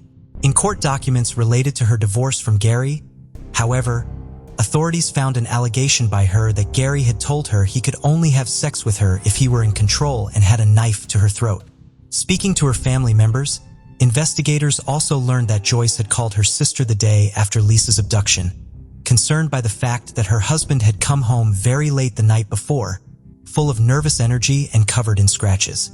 Chara had also given Joyce a music box featuring a blue carousel horse and told her he had purchased it from Brittany's card shop. He told her a little old lady with gray hair had sold it to him, but the store did not employ anyone matching that description. By the time Chara was arrested, there was no way to confirm if the exact music box had been sold at Brittany's, but former employees did say that it was consistent with the kind of items they sold at the time. Even without Joyce's testimony, prosecutors believed they had a very strong case against Chara thanks to the confession letter and the DNA found at the crime scene. Despite this strong evidence, including his own confession to the crime, Chara still pleaded not guilty to the charges he was facing. Prosecutors and Chara's defense team began preparing for trial. 2 years later, however, Chara appeared in court to make a change in plea. On September 25, 2019, he confirmed to a judge that he was the individual who had murdered Lisa Zagar and that he was forever giving up his right to a jury trial. Guilty pleas to a charge of first-degree murder are rare in Massachusetts, as the state has a mandatory sentence of life in prison without the possibility of parole for that charge. The district attorney's office would be dropping the kidnapping and aggravated rape charges as the statute of limitations on them had expired. Lisa's family was in the courtroom as Chara was formally sentenced to life in prison without had cared so much for and had never given up on her Lisa. Had cared so much for and had never given up on her Lisa and her relief that her family would not have to go through the further stress of a jury trial. Following the judge's acceptance of Chara's guilty plea, Hampton District Attorney Anthony Gallooni made a statement saying, "It remains tragically true that Lisa will never return to her loving family, but the search for criminal justice ended today with the beginning of Gary Chara's life sentence in prison. The Zagar family's unbroken faith, strength, and grace over these many years encouraged and inspired me, the many investigators who worked this case, and the public to relentlessly search for the truth. To those many investigators from the Massachusetts State Police, Agawam Police Department, prosecutors from the Hampton District Attorney's Office, and those in the public who never forgot Lisa and believed that justice would someday result. Thank you." 78-year-old John Stewart and his 74-year-old wife, Pansy, were the parents of 3 grown children, a son and 2 daughters, and lived on Foster Drive in Conroe, Texas. They had moved to the property following John's retirement from Mobil Oil. John loved to fish and maintained a garden on his property. He was also in charge of doing the grocery shopping because Pansy no longer drove. The couple attended church every Sunday and always tried to see the best in people and do their best to help them. In August of 1995, John and Pansy fell out of their normal pattern of communication with the rest of their family. John Stewart Jr. thought it was strange when his parents did not answer or return his phone calls for a few days, but was not initially alarmed because the couple regularly visited his sisters in Beaumont, Texas, and he assumed they had just made another trip there. On August 22nd, the couple's nephew, Ron Tullos, concerned that he had not heard from his aunt and uncle, went to their home to check on them. He found both of the cars they owned in the garage. When he went inside the house, kitchen cabinets had been flung open and papers were scattered everywhere. In the living room, he found the body of his uncle. He called the police, who located Pansy's body in another area of the house. Police could not immediately determine the date or cause of the couple's deaths because of the state of their remains. Their autopsies would reveal that they had been shot multiple times and had been dead for about a week. Other evidence, like the most recent newspaper found inside of the house and the stack of mail left in the mailbox, also helped place the date of the murders as August 15, 1995. The Stewart's normal mail carrier knew that they retrieved their mail from the mailbox every day but had been on vacation during the week of the murder, and their substitute did not know to raise the alarm when the mail piled up in the box. The home had been ransacked and several items were missing, including a Rolex watch, numerous pieces of Pansy's jewelry, several guns John had collected for display, and John's metal ring bearing the emblem of his former employer, Mobil Oil. According to the couple's son, John Stewart Jr., they were very trusting and routinely left their doors unlocked despite his objections. Therefore, they may have interrupted a burglary committed at random. However, the tape from their answering machine had also been taken, leading to speculation that they had been killed and robbed by someone who knew them. That individual may have taken the tape because his or her voice was recorded somewhere on it. John Sr. and Pansy had expected their son to one day inherit their property so that it will remain in the family. John Jr. refused to let their wishes go unfulfilled because of the murder, but could not bring himself to live in the house where his parents had been killed. The house was therefore sold and hauled away to a new location. John built a new house and remained on the family property as his parents would have wanted. The Stewart family hired a private investigator, and the case was featured in the local media, but ultimately went cold. In February of 2021, the Montgomery County Sheriff's Office launched their new cold case warm-up initiative in partnership with Clear Channel Outdoor. The initiative will post information about cold cases on 32 digital billboards across 5 counties in Texas. A new case will be featured quarterly. The first case highlighted by the initiative was John and Pansy's. Clear Channel Outdoor estimated that the billboards will generate more than 2 million market impressions within the first month they are displayed. Authorities say they have exhausted their leads in the case and hope that the billboards will generate new ones for them to follow up on and hopefully solve the case. "We need closure. My parents need justice," John Stewart Jr. said at the announcement of the new initiative. "I just would like one person to say something that would help us solve this.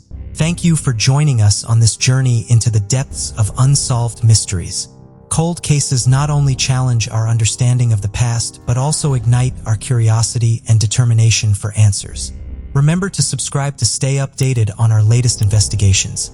And if you have any information regarding the cases we've covered, don't hesitate to reach out. Together, we can shed light on the shadows of the past and bring closure to those who seek it. Until next time, stay vigilant, stay curious, and never stop seeking the truth.